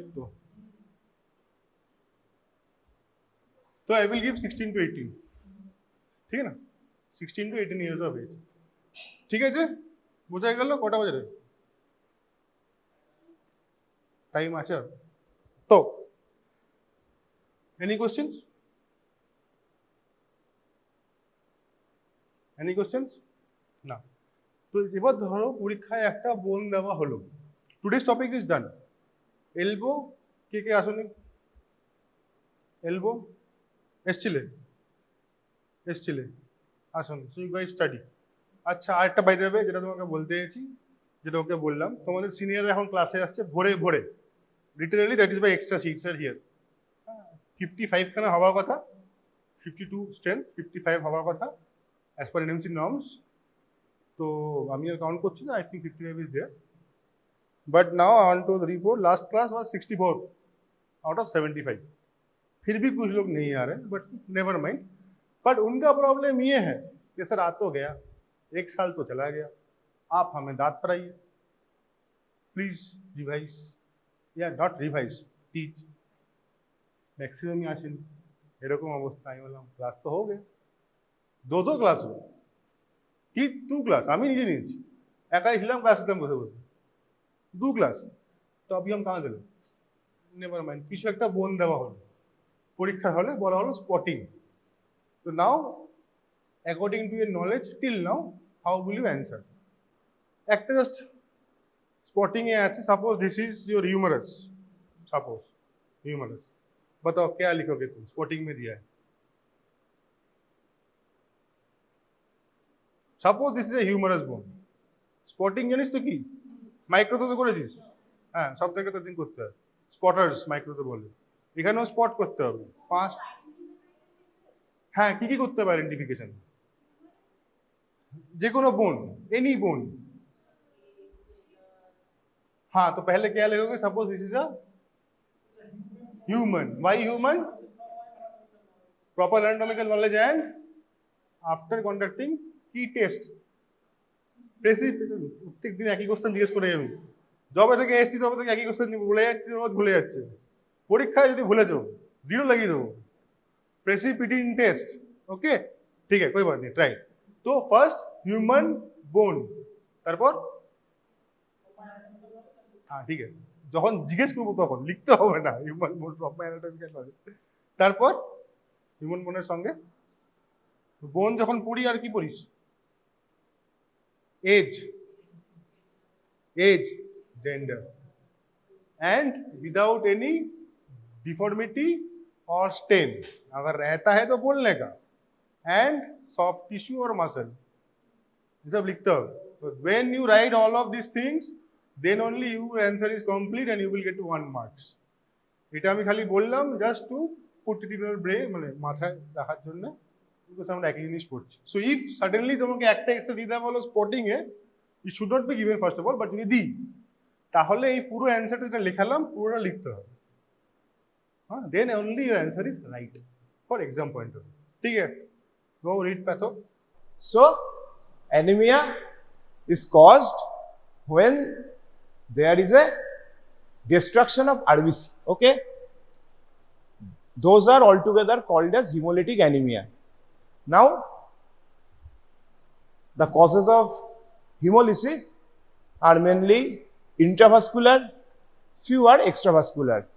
Okay, few are genetically predisposed, few are autoimmune mediated. Okay, now sickle cell anemia, from the term, what we can guess that sickle cell, so a cell that has a shape of sickle or kaste, right? Tale the anemia which have more sickle type of cells or sickle shaped RBC in peripheral picture is known as sickle cell anemia. So, sickle cell anemia is very much important for your second internal assessment as well as your final exam. Okay, the clinical manifestation of sickle cell anemia may come as a first problem based question in your question paper. Okay, so you need to know sickle cell anemia very thoroughly, and as because of that, sickle cell anemia is a very vast chapter or vast topic. You need not to memorize many things. Okay, whenever there is a call of memorizing, then any student or any teacher may forget it in the time of question, viva or theory. But whenever you are building the concept, why the clinical manifestation occurs, what are the probable outcomes, what are the signs and symptoms of various systems, cardiovascular system, pulmonary system, musculoskeletal system, neurovascular system.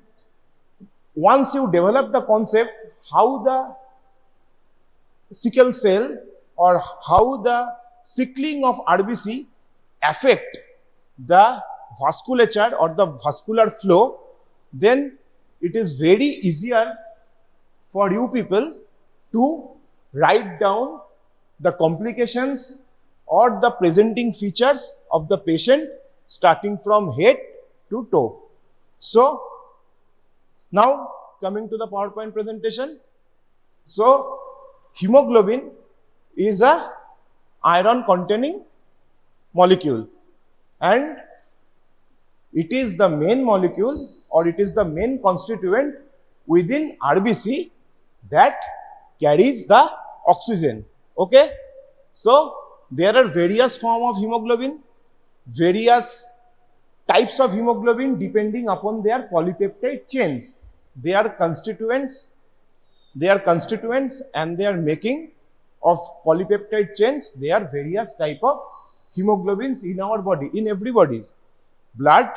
There are in adult healthy individual, the most predominant type of hemoglobin is hemoglobin A or hemoglobin A0.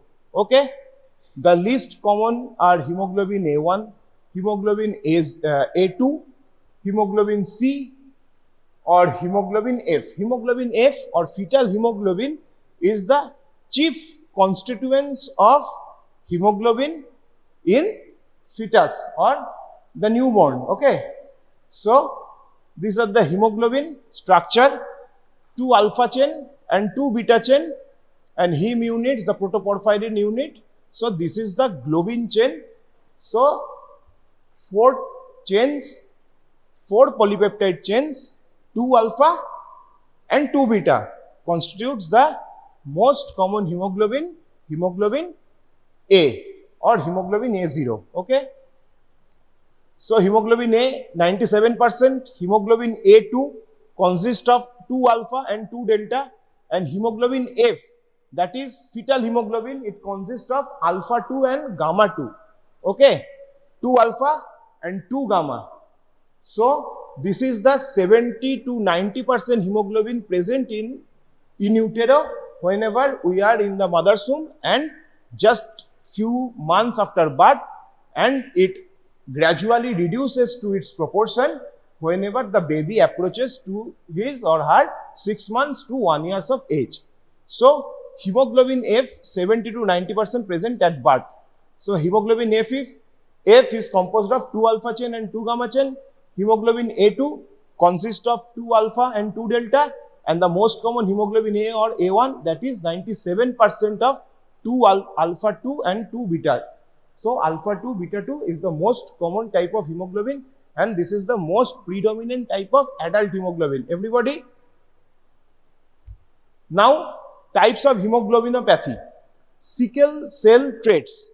So sickle cell trait, what are sickle cell traits? Sickle cell anemia, sickle cell disease. Other hemoglobinopathies are hemoglobin C, hemoglobin E, and hemoglobin S beta thalassemia.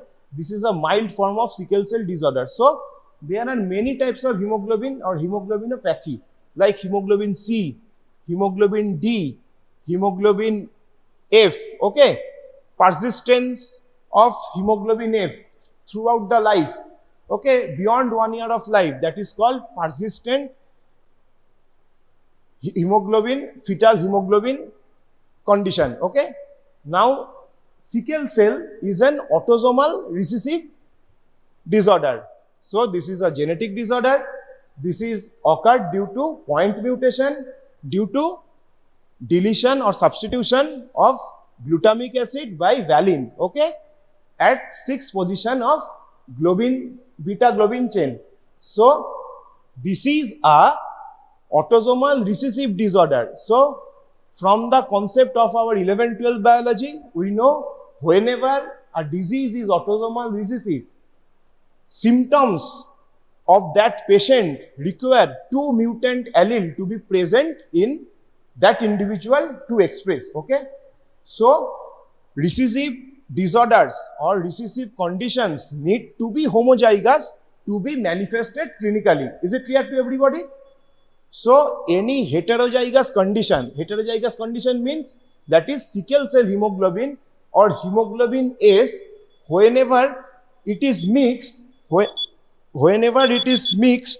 with some other type of hemoglobin like hemoglobin A, hemoglobin F, hemoglobin C, hemoglobin D, until and unless they are susceptible to profound hypoxia or profound deoxygenation, they won't appear as clinical signs and symptoms. Okay, this is clear. So this is a autosomal recessive disease, and the symptoms need to be expressed in an individual that must be homozygous condition. In heterozygous condition, that is whenever hemoglobin S is mixed with another type of hemoglobin, namely hemoglobin D, hemoglobin C, hemoglobin A or hemoglobin F, those mixed condition or heterozygous condition are not easy to be presented as anemic, or signs and symptoms are must in those individual unless extreme unfavorable condition like extreme high altitude or extreme deoxygenation or extreme stress occur in the body. Okay, this is clear to everyone. So hemoglobin S, that is homozygous, hemoglobin S is most severe form of disease. Hemoglobin, whenever it is mixed with hemoglobin C, hemoglobin E and hemoglobin S beta thalassemia and sickle cell traits, these are not clinically significant as they are rarely symptomatic. So pathophysiology, I told you earlier, autosomal recessive, genetic disease that result from the substitution of valine from glutamic acid in position 6 of beta globin at chromosome 11, okay, leading to production of defective form of hemoglobin. So hemoglobin S is a structurally defective hemoglobin. So this is a point mutation. Classical example of point mutation, a single amino acid is being replaced by another amino acid at the same position, okay, in beta globin chain, 6th position. What amino acid replaced whom? The glutamic acid is replaced by valine. Okay, very good. Now this is the mechanism. So hemoglobin S is a defective hemoglobin. So this is the defective hemoglobin, and there is, whenever there is defective hemoglobin or sickle cell or hemoglobin S in the RBC, sickle hemoglobin in the RBC, there is a increased chance of adhesiveness and fragility of the RBC occurs. So there are two types of sickling. One is reversible sickling, another is irreversible sickling. So whenever the RBC that contains the hemoglobin S or sickle cell hemoglobin has been exposed to conditions like deoxygenation, acidic pH, stress, they are up to certain time, up to certain threshold, they can withstand their stress by reversibly sickling their cytoskeletal structure. Normally in PBS or peripheral blood smear, what we can see, that RBC has a biconcave disc-like shape that has a central pallor, okay? But in sickle cell anemia, this hemoglobin, whenever the hemoglobin S or sickle cell hemoglobin is present within the RBC, those cytoskeleton of the RBC has been dislodged or has been defective to take a shape of a sickle. Whenever the stress is withstandable or tolerable to RBC to certain limit, at that point of time, there is sickling, but there is reversibility of that sickling. Whenever the stress factor, deoxygenation factor, these notorious stimuli have been withdrawn, they may go back to their usual biconcave disc-like shape, okay? But if there is polymerization of HBS occurs, or the hemoglobin S or sickle cell hemoglobin occurs in RBC, making a polymers of hemoglobin S, then at that time the RBC is called as irreversibly sickled. So hemoglobin A, point mutation, hemoglobin S, oxygenated, this is oxygenated biconcave shape, and this hemoglobin contains hemoglobin S, now deoxygenation, this is reversibly sickled. It may go back to the usual biconcave shape, but whenever this is beyond tolerance limit, then there is HBS polymerization occurs and the RBC has been irreversibly sickled, okay? And as whenever there is irreversible sickling, those RBC, they attract each other, okay? Their adhesiveness increases, their shapes are deformed, and these incidents are very much pro-thrombogenic. You have written the short note in thrombus, okay? So this sickling increases the adhesiveness of the RBC. So one sickle cell RBC, they usually attract the other sickle cell RBC to make a collection or make a clot, and this aggregate of sickled RBC, they form the thrombus or they form the collection that is enough to cause obstructional part, okay? From this obstruction, the maximum number of clinical signs and symptoms occur, from starting from head to the toe, okay? So this sickle cell RBC, these are making infarct in bony sinusoids or bone marrow, okay? This is normal RBC, irreversible if there is microvascular occlusion by sickle cell, okay? Membrane changes, increased adhesiveness, and increased RBC transit time in inflamed tissue, okay? There is occlusion of vasculature, whether it is in spleen, whether it is in bone, or whether it is in other extremity like lung or hand or lung or heart, anything, any organ, the mechanism is similar. Okay, sickling increases sickling, deoxygenation increases the sickling, and the increase sickling increase adhesiveness, and they form blood clot, and they are enough to cause obstruction to the distal organ. And if there is obstruction to the distal organ, what will happen subsequently? Hypoxia. Okay, distal organ will affect by hypoxia, will face hypoxia, and if there is hypoxia, what will happen? There is less oxygen tension, and if less oxygen tension, then more and more sickling will occur. So the vicious cycle of hypoxia, of sickling and obstruction will go on like chain reaction. Okay, up to this clear to everybody? এই তোরা কি করছিস পিছনে? কি করছিস? Mobile game খেলছিস? Vicious cycle. So vicious cycle of hypoxia, sickling and obstruction are go in hand. First, hypoxia, it aggravates sickling. Sickling leads to obstruction, and obstruction that leads to hypoxia to distal organ, and this hypoxia again contributory factor of sickling. Okay, clear? So changes in the property of sickle cell RBC, I told you earlier, that is change in cytoskeleton, changes in surface tension, increases adhesiveness, okay, increases hydrophobic interaction between two RBCs. So one RBC, one deformed RBC, one sickle RBC, they invite another sickle RBC,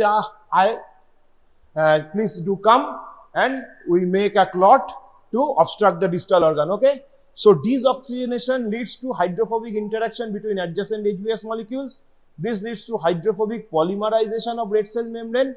Red cell cytosol become viscous gel as hemoglobin S polymerates to sickle form cells. Okay, okay, and in the main, subsequently, what will be the result? The lifespan of the RBC will be lessened to up to 1/10 of its normal lifespan. The normal lifespan of RBC is 120 days. So in sickle cell, it is drastically reduced to 10 to 20 days. Okay, and decreased elasticity of cell wall and rapid hemolysis due to the fragility of cell wall. If the cell membrane are fragile or weak, then it is very difficult to withstand the stress or withstand the other factors, and what will the breakdown of the cell occur? And if breakdown of the RBC occur, then hemolysis, breakdown of RBC, and anemia will occur, and clogging of RBC in microcirculation. So these are the properties changes in sickle cell RBC. Now, major pathologic manifestation. I told you earlier, try to build up the concept of sickle cell anemia. You need not to memorize the everything, every details. Okay, you can easily write down from your concept. So the major pathologic manifestation will come from three attributable factors. The most important is chronic hemolysis, next is microvascular occlusion, and subsequent tissue damage from hypoxia. Okay, so chronic hemolysis, this is a hemolytic anemia. Why the RBC will be lysed? Because the RBC is weakened, their cell wall is weakened. Okay, and their lifespan will be less, and they will be more rapidly destructed by reticuloendothelial system or reticuloendothelial cell of spleen macrophage, splenic macrophage. So there will be profound hemolysis, and from hemolysis there will be anemia. From anemia there will be fatigue, there will be weakness, there will be palpitation. Okay, from microvascular occlusion, from head to toe, from head microvascular occlusion, what will get? Stroke, transient ischemic attack. Okay, eye, retinal hemorrhage. Okay, fundal hemorrhage. Okay, chest, pulmonary symptom ki hoy? Acute chest syndrome. Okay, heart, acute myocardial infarction, everything is attributed to the microvascular occlusion, okay? Ulcer, skin ulcer due to hypoxia, gangrene, okay? Hand-foot syndrome, same thing. Tissue damage due to hypoxia. Now, hemoglobin S and other forms of hemoglobin. I told you earlier, this is a autosomal recessive disease. So, until and unless these are homozygous, symptom won't appear severely, okay? So, whenever there is heterozygosity, it's important to know which hemoglobin is friend of sickle cell hemoglobin, which are enemy of sickle cell hemoglobin. So, the friend of sickle cell hemoglobin is hemoglobin C. Okay? Hemoglobin C increases the signs and symptoms of sickling. Okay? As because hemoglobin C is friend of hemoglobin S, but coexistence of hemoglobin C increases the signs and symptoms of sickle cell anemia. And who are the enemy of sickle cell anemia? Hemoglobin F. So, hemoglobin F that inhibits the polymerization of hemoglobin S. I told you earlier, the hemoglobin S need to be polymerized to irreversibly sickled. So, hemoglobin F is an enemy of hemoglobin S, and whenever there is presence of hemoglobin F, there won't be any signs and symptoms of sickle cell anemia.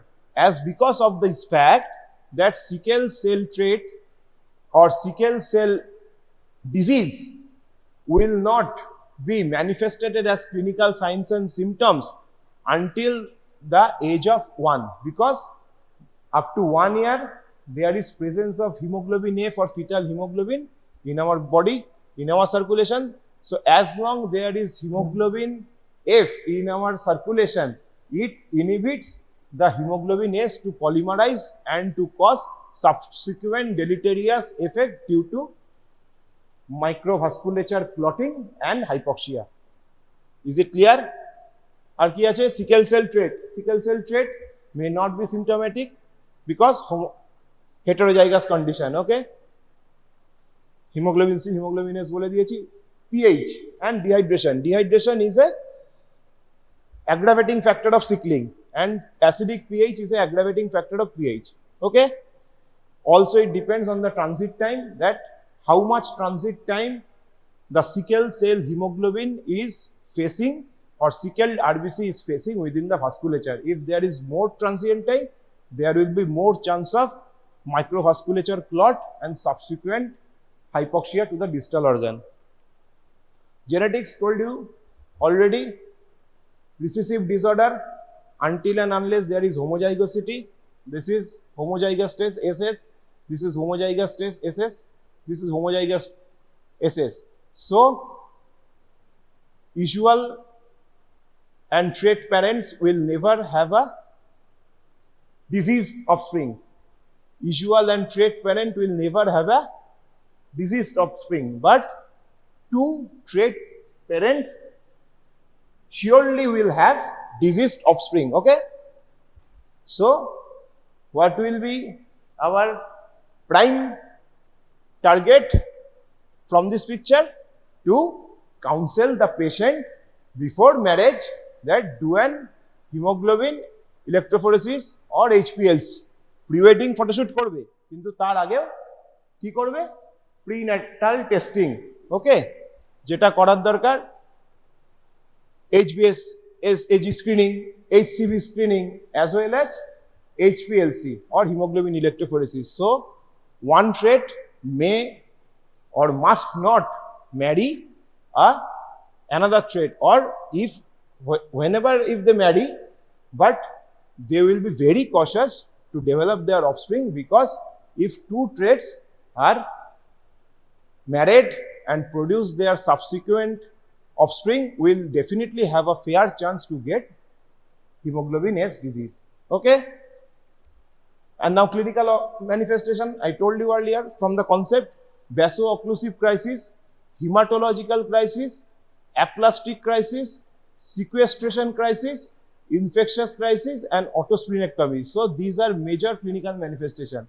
Vaso-occlusive crisis due to occlusion of blood vessel, microvasculature to the main organs like heart, like kidney, like liver, spleen, eyes, brain, everywhere. Whenever there is occlusion in microvasculature, there will be symptoms of vaso-occlusive crisis. Hematological crisis, where it will come from the hemolysis for the destruction of RBC. Okay, so these are called as hematological crisis. Next, aplastic crisis. Why aplastic crisis? Few cases of splenic hemoglobin S or sickle cell anemia, if they are co-infection, if the patient have co-infection with parvovirus B19, those patients will have aplastic anemia because of faulty erythropoiesis. Okay, aplasia. What does the word aplasia means? There is no red cell production or any production of any cell line. Okay. Next, sequestration crisis. What is sequestration crisis? Because of pooling of blood to major organs which have highest number of capillaries, highest number of vasculature or dual blood supply, like liver, like spleen, splenic sinusoids. So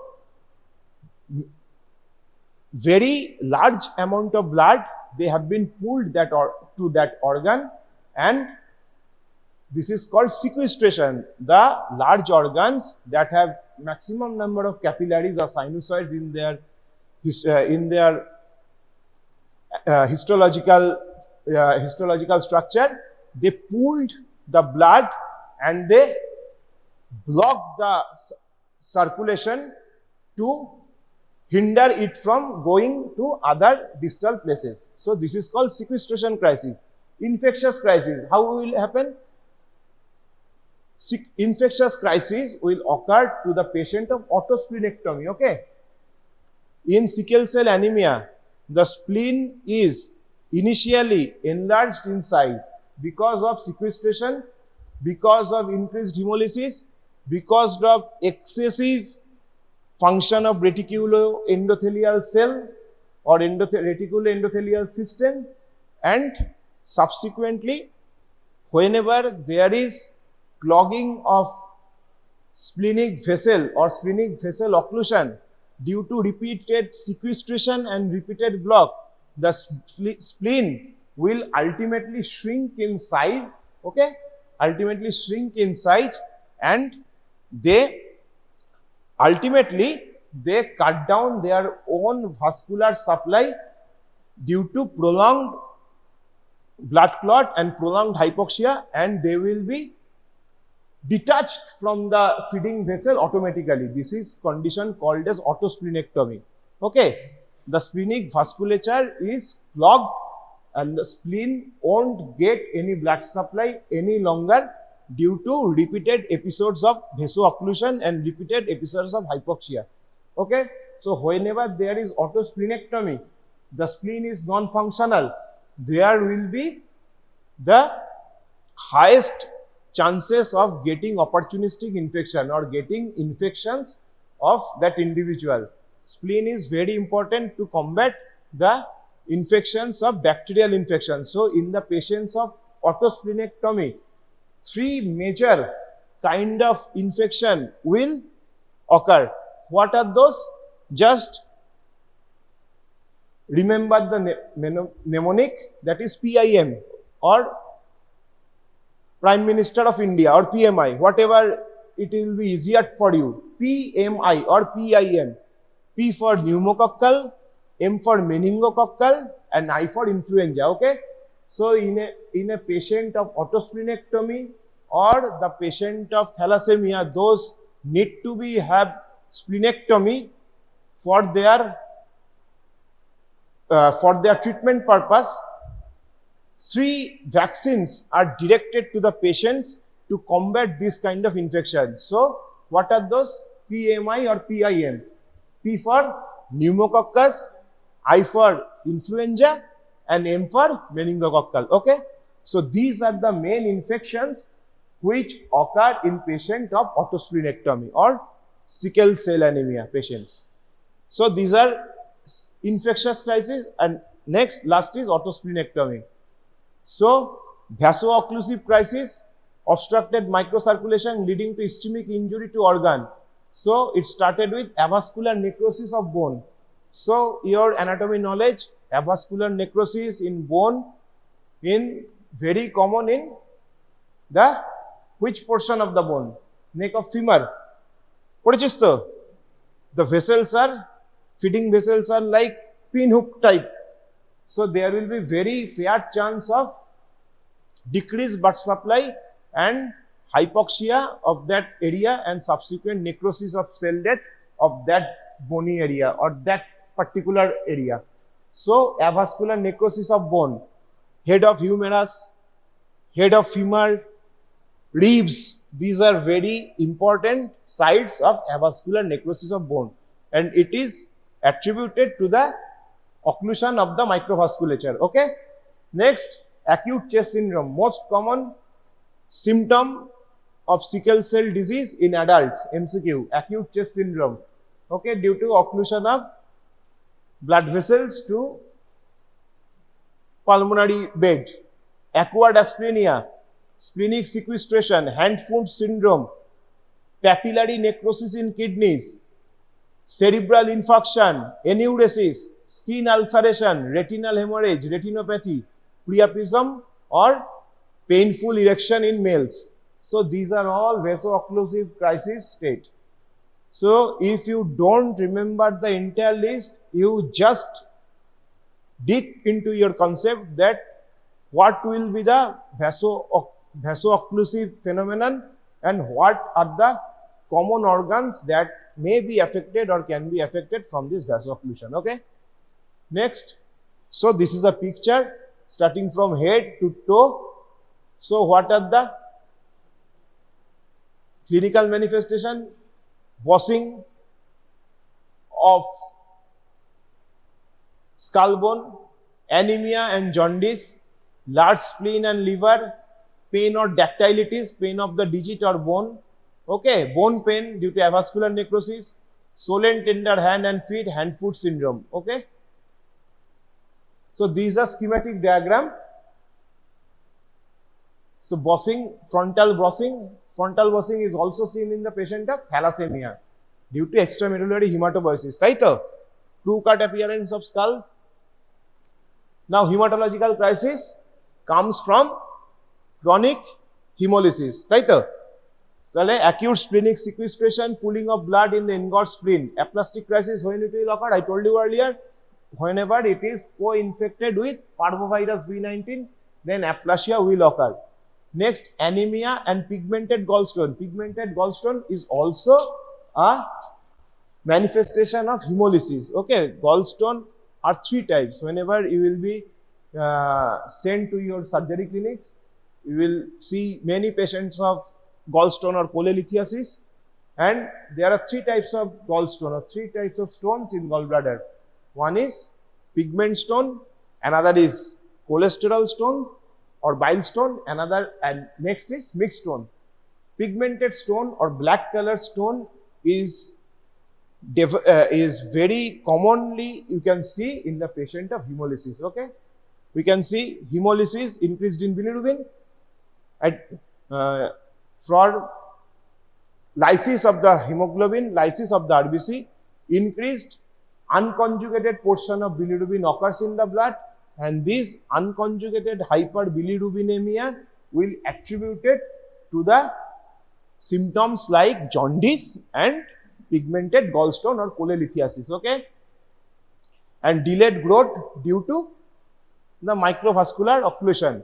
Okay, the bones are not feeding enough to grow under the effect of growth hormone. Okay, না বুঝতে পারলে বলবি ওই ছেলেটা এখনো নিচে তাকিয়ে আছে, কি করছিস তুই, দেখছিস না কেন, শরীর খারাপ, বাংলা বুঝিস, কি হয়েছে বল বল আমাকে, আমি শুনি একটু, নিচে কি আছে দেখা আমাকে। So this is a case of auto-infarcted spleen. Okay, so initially I told you the patient will suffer from splenomegaly due to sequestration, due to hemolysis, due to destruction of RBC, and subsequently over the period of time the splenic vasculature will be clogged, the splenic vasculature will be jeopardized, and the spleen will be shrinking in size, and ultimately the spleen will detach its vascular supply automatically, and this is called as autosplenectomy. These are the infarcts. Okay, these are the infarcted space, and the spleen is very shrinked in size or contracted in size, and this is the auto-infarcted spleen. Grossly, splenic pathology, microscopical picture. Okay, the engorgement of splenic sinusoids. You can see the RBCs. Okay, the blood, pooled blood or sequestration in splenic sinusoids. Okay, these are the RBC. Everybody can see this picture. Okay, so this is a gross picture. This is a histopathological. This is a macroscopic picture. This is a microscopic picture. Okay, gallstone. The gallstone hoyeche.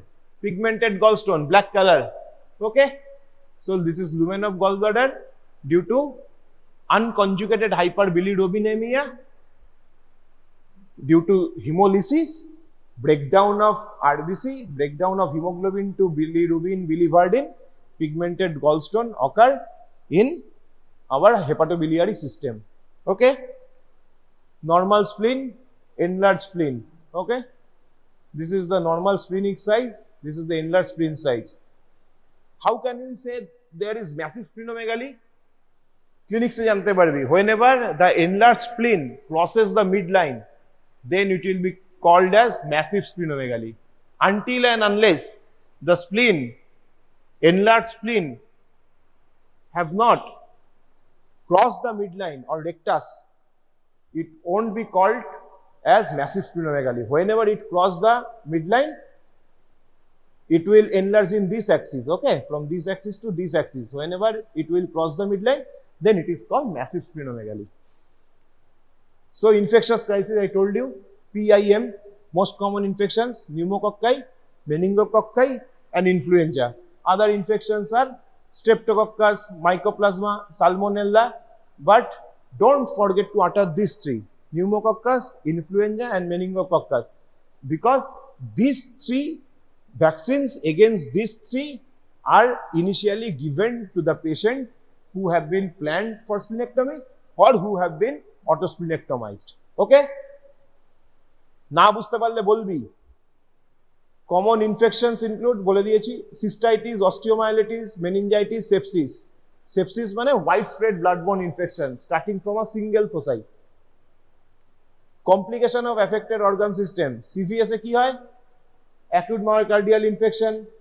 Okay, acute লাংসে কি হয়? Acute chest syndrome. CNS এ কি হয়? TIA হতে পারে, transient ischaemic attack. Stroke হতে পারে। স্ট্রোক আর ট্রানজিয়েন্ট ইসচেমিক অ্যাটাকের মধ্যে পার্থক্য কি? What is the difference between transient ischaemic attack and cerebrovascular accident or stroke? Whichever cerebrovascular accident won't last beyond 24 hours, that is called transient ischemic attack. Okay, if the time span of the insult or the time span of the cerebrovascular accident impact lasts for more than 24 hours, it won't be called as TIA. So transient means the time span of 24 hours. It will subside. If subsides within 24 hours, then it is termed as transient ischemic attack. Okay, hepatobiliary system, I told you, gallstone, recurrent abdominal pain, autosplenectomy. Urinary system e ki hobe? Hematuria due to hemolysis, intravascular hemolysis, so hematuria will be there. Okay, renal failure due to pre-azotemia or due to loss of volume. Ocular complication, proliferative retinopathy, vitreous hemorrhage and retinal detachment, orthopedics, hand-foot syndrome, avascular necrosis of the hip and osteomyelitis. Okay, তাহলে সব সিস্টেমে কি কি হবে নিজেরা বুদ্ধি করে করতে পারবি যদি কনসেপ্ট ক্লিয়ার থাকে, তাই তো? সব মনে করতে হবে না, মাথা থেকে পা অবধি কি কি সিস্টেম আছে, কোথায় কোন ব্লাড ভেসেল ব্লক হলে কি সিমটম হতে পারে, এগুলো বুদ্ধি করে করে করতে হবে, তাহলে আর মনে রাখার দরকার নেই। Fish mouth appearance of the bone, এই যে ফিশ মাউথ, ওকে, তারপরে দেখ এটা হচ্ছে রেটিনোপ্যাথি, প্রলিফারেটিভ রেটিনোপ্যাথি, হেমারেজ দেখ, দেখতে পেয়েছিস? ফান্ডাল এক্সামিনেশন করলে হবে, আই ক্লাস হবে যখন অপথ্যালমোলজি থার্ড ইয়ারে, তখন দেখাবে এসব। Proliferative retinopathy due to causes microvasculature block in eye, okay? avascular necrosis এই এটা হেড অফ ফিমারে দেখ, ঠিক আছে? এটা হিউমেরাস, এটা ফিমার, এটা কি হয়েছে? avascular necrosis হয়ে গেছে। ডেন strip, avascular necrosis, humeral heads, এই যে হিউমেরাল হেড। তাহলে বোন pain, avascular necrosis R common cause same as before, microvasculature occlusion, okay? Pediatric manifestation, what are those? Young infants have recurrent edema, hand-foot syndrome, skin ulcer, chronic leg ulcer, okay? Abdominal examination may reveal splenomegaly, evidence of cholelithiasis, mild mid-childhood, the underweight and compared to children of the same age and height. Because of their chronic hypoxia, chronic hemolysis, there will be a profound retardation or growth retardation of the baby, okay? So along with the other symptoms, there is retardation, growth retardation, or the short of age or short of weight will be occur in pediatric age group. Other symptoms may also occur, but stunted growth and weight loss will be also be there in case of pediatric age group. Hand-foot syndrome, that dactylitis, okay? Most common manifestation of sickle cell anemia in children. Inflamed হয়ে গেছে, সোয়েলড হয়ে গেছে, redness হয়ে গেছে, এই যে এগুলো আমাদের ডিজিটাল আর্টারি গুলো কি এন্ড আর্টারি তো, নো কোল্যাটারালস, তাহলে যদি এগুলো ব্লক হয়ে যায় there will be no collateral, তাহলে ক্রনিক্যালি নেক্রোসড হবে, আলসার হয়ে সেল ডেথ, গ্যাংগ্রিন হয়ে যাবে। হ্যান্ড অ্যান্ড ফুট সিনড্রোম, কেন hand and foot? Digital artery, no collateral, okay? ওখানেই এন্ড আর্টারি হয়ে গেল, ওখানেই ব্লক, যদি ও ব্লক হয়ে যায় তাহলে রাস্তা বন্ধ হয়ে গেল, বাকি কোনো আর্টারি থেকে কোল্যাটারাল ওকে বাঁচাতে পারবে না। Pregnancy and sickle cell disease, very important. প্রেগনেন্সিতে কি কি হয় বলো বুদ্ধি করে? প্রেগনেন্সি তো মাইক্রোভাস্কুলেচার ক্লট হয়, so if there microvasculature of placental circulation will be blocked, then how can the baby will be fed? The baby will be stunted and the baby will not get enough nutrition from his or her mother's womb, and ultimately there will be fair chance of abortion, spontaneous abortion, and stillborn at the time of delivery, okay? And for the mothers, what are the common causes, common complication? That is due to clogging of microvasculature of placental circulation and other vessels, that is PIH, pregnancy induced hypertension and preeclampsia, okay, for the mother. And for the baby, but if it is viable beyond its beyond its birth point, birth weight will be lower than average, infections will be more common, increased chance of PIH and preeclampsia, and increased incidence of PPH or postpartum hemorrhage.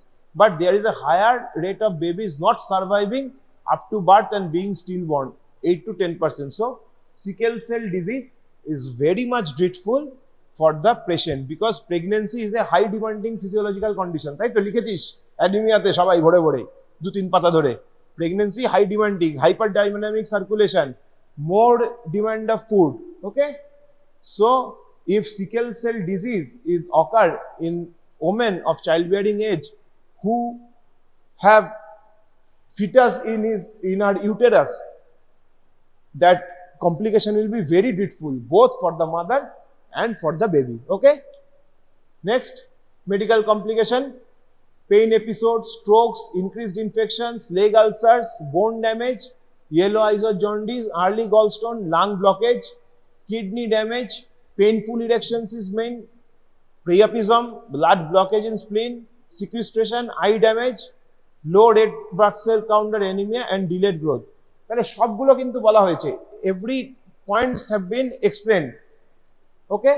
Every points has been explained, but most of the points or most of the signs, symptoms and complication are converged to a common concept of hemolysis, common concept of microvasculature obstruction. Okay.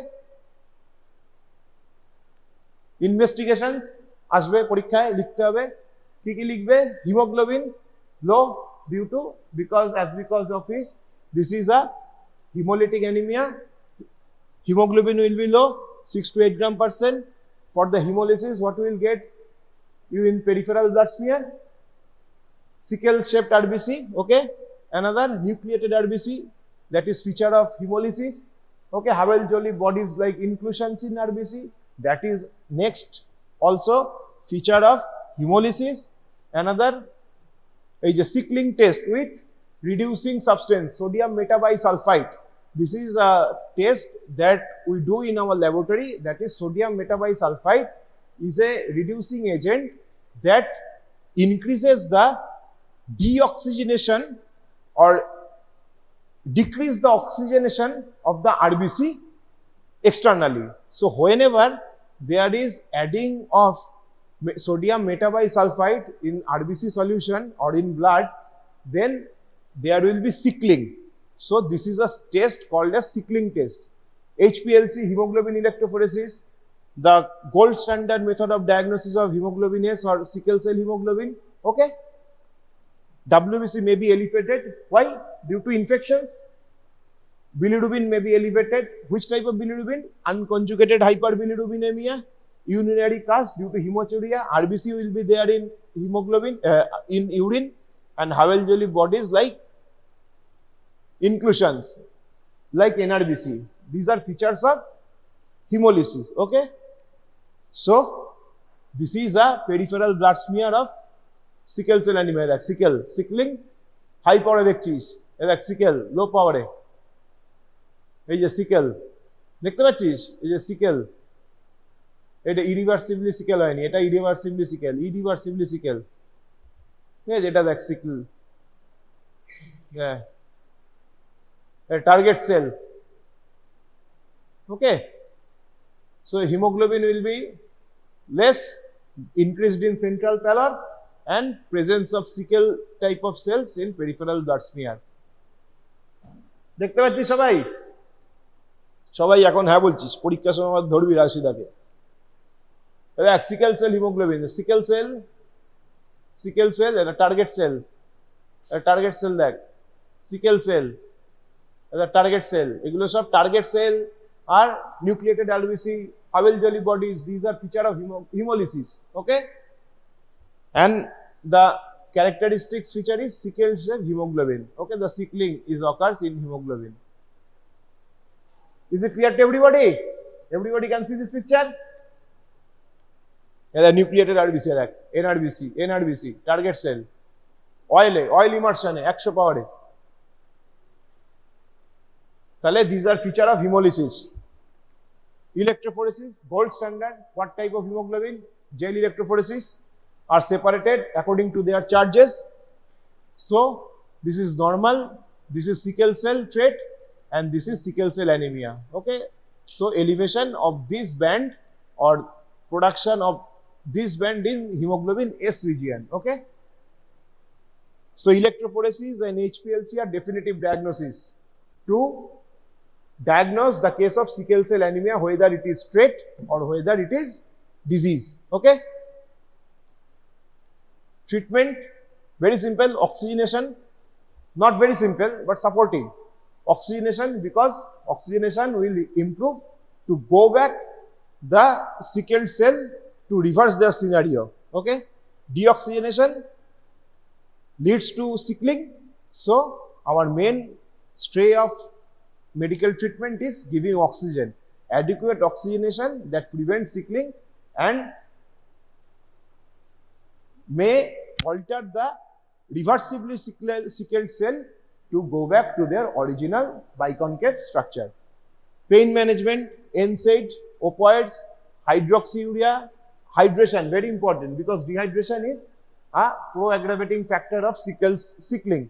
Blood transfusion because of anemia, because low hemoglobin, antibiotics because are given to combat the infections, the opportunistic infections, steroids due to reduce the inflammatory environment, and the most important but costlier treatment but definitive ones are bone marrow transplantation and gene therapy. Okay, so bone marrow transplantation and gene therapy, if patient survive or if patient can afford this type of treatment modalities, then this will be the highest order of treatment that you can offer to a patient of sickle cell anemia. Blood transfusion, very common, because blood transfusion, you are giving the patient of sickle cell anemia, or you are giving the patient of a defective hemoglobin, you are transfusing the healthy hemoglobin or healthy blood. Okay, so as long as there is transfusion of healthy blood occurs, as long as healthy blood or normal adult hemoglobin will be there in their circulation, the episodes of sickling won't be there.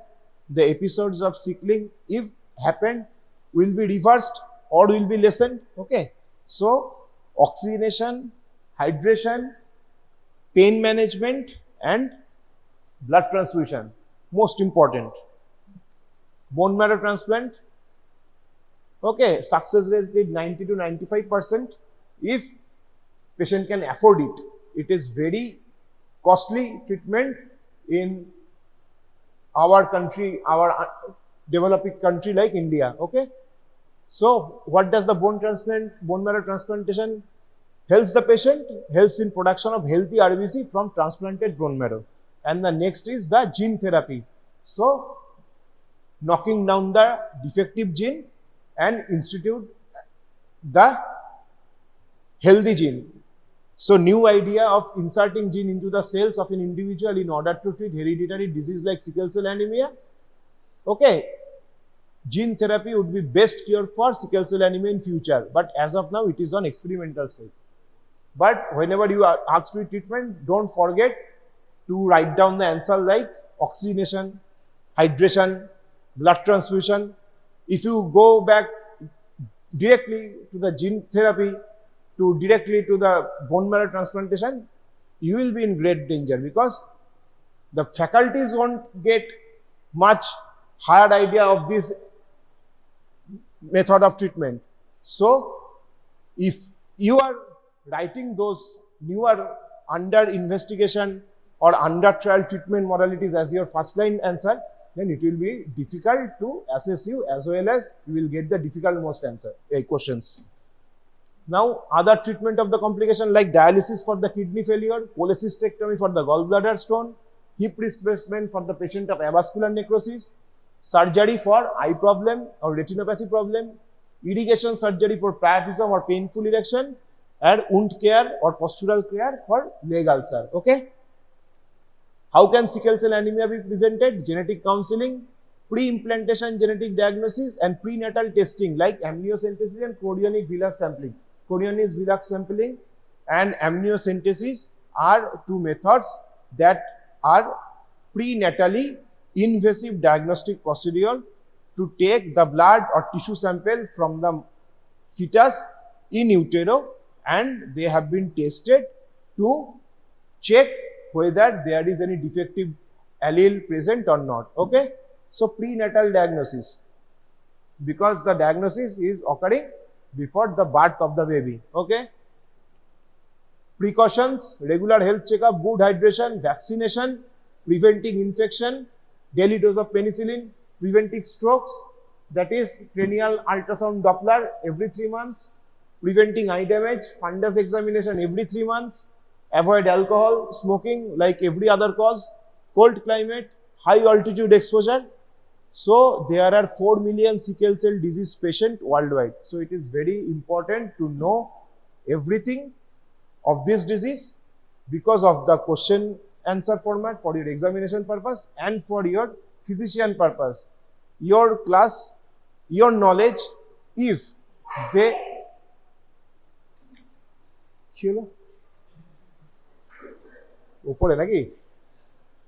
if it is helpful to manage a prenatal a diagnosis of a patient before its inception, that will be the highest success of you. Okay. So another interesting fact, sickle cell anemia, the disease, the genetic mutation it occurs thousands of years ago in Africa, and the patient who have trait or sickle cell disease, they have automatically they are immune to malaria. Okay, so this is a very interesting fact. Sickle cell anemia may be the result of a genetic mutation that happened in malaria prone regions like Africa thousands of years ago. People with sickle cell trait may have been more likely to survive malaria epidemics because they survived when others did not. This allowed the trait to pass down through generation. Okay, this is a fun fact. And now thank you everybody.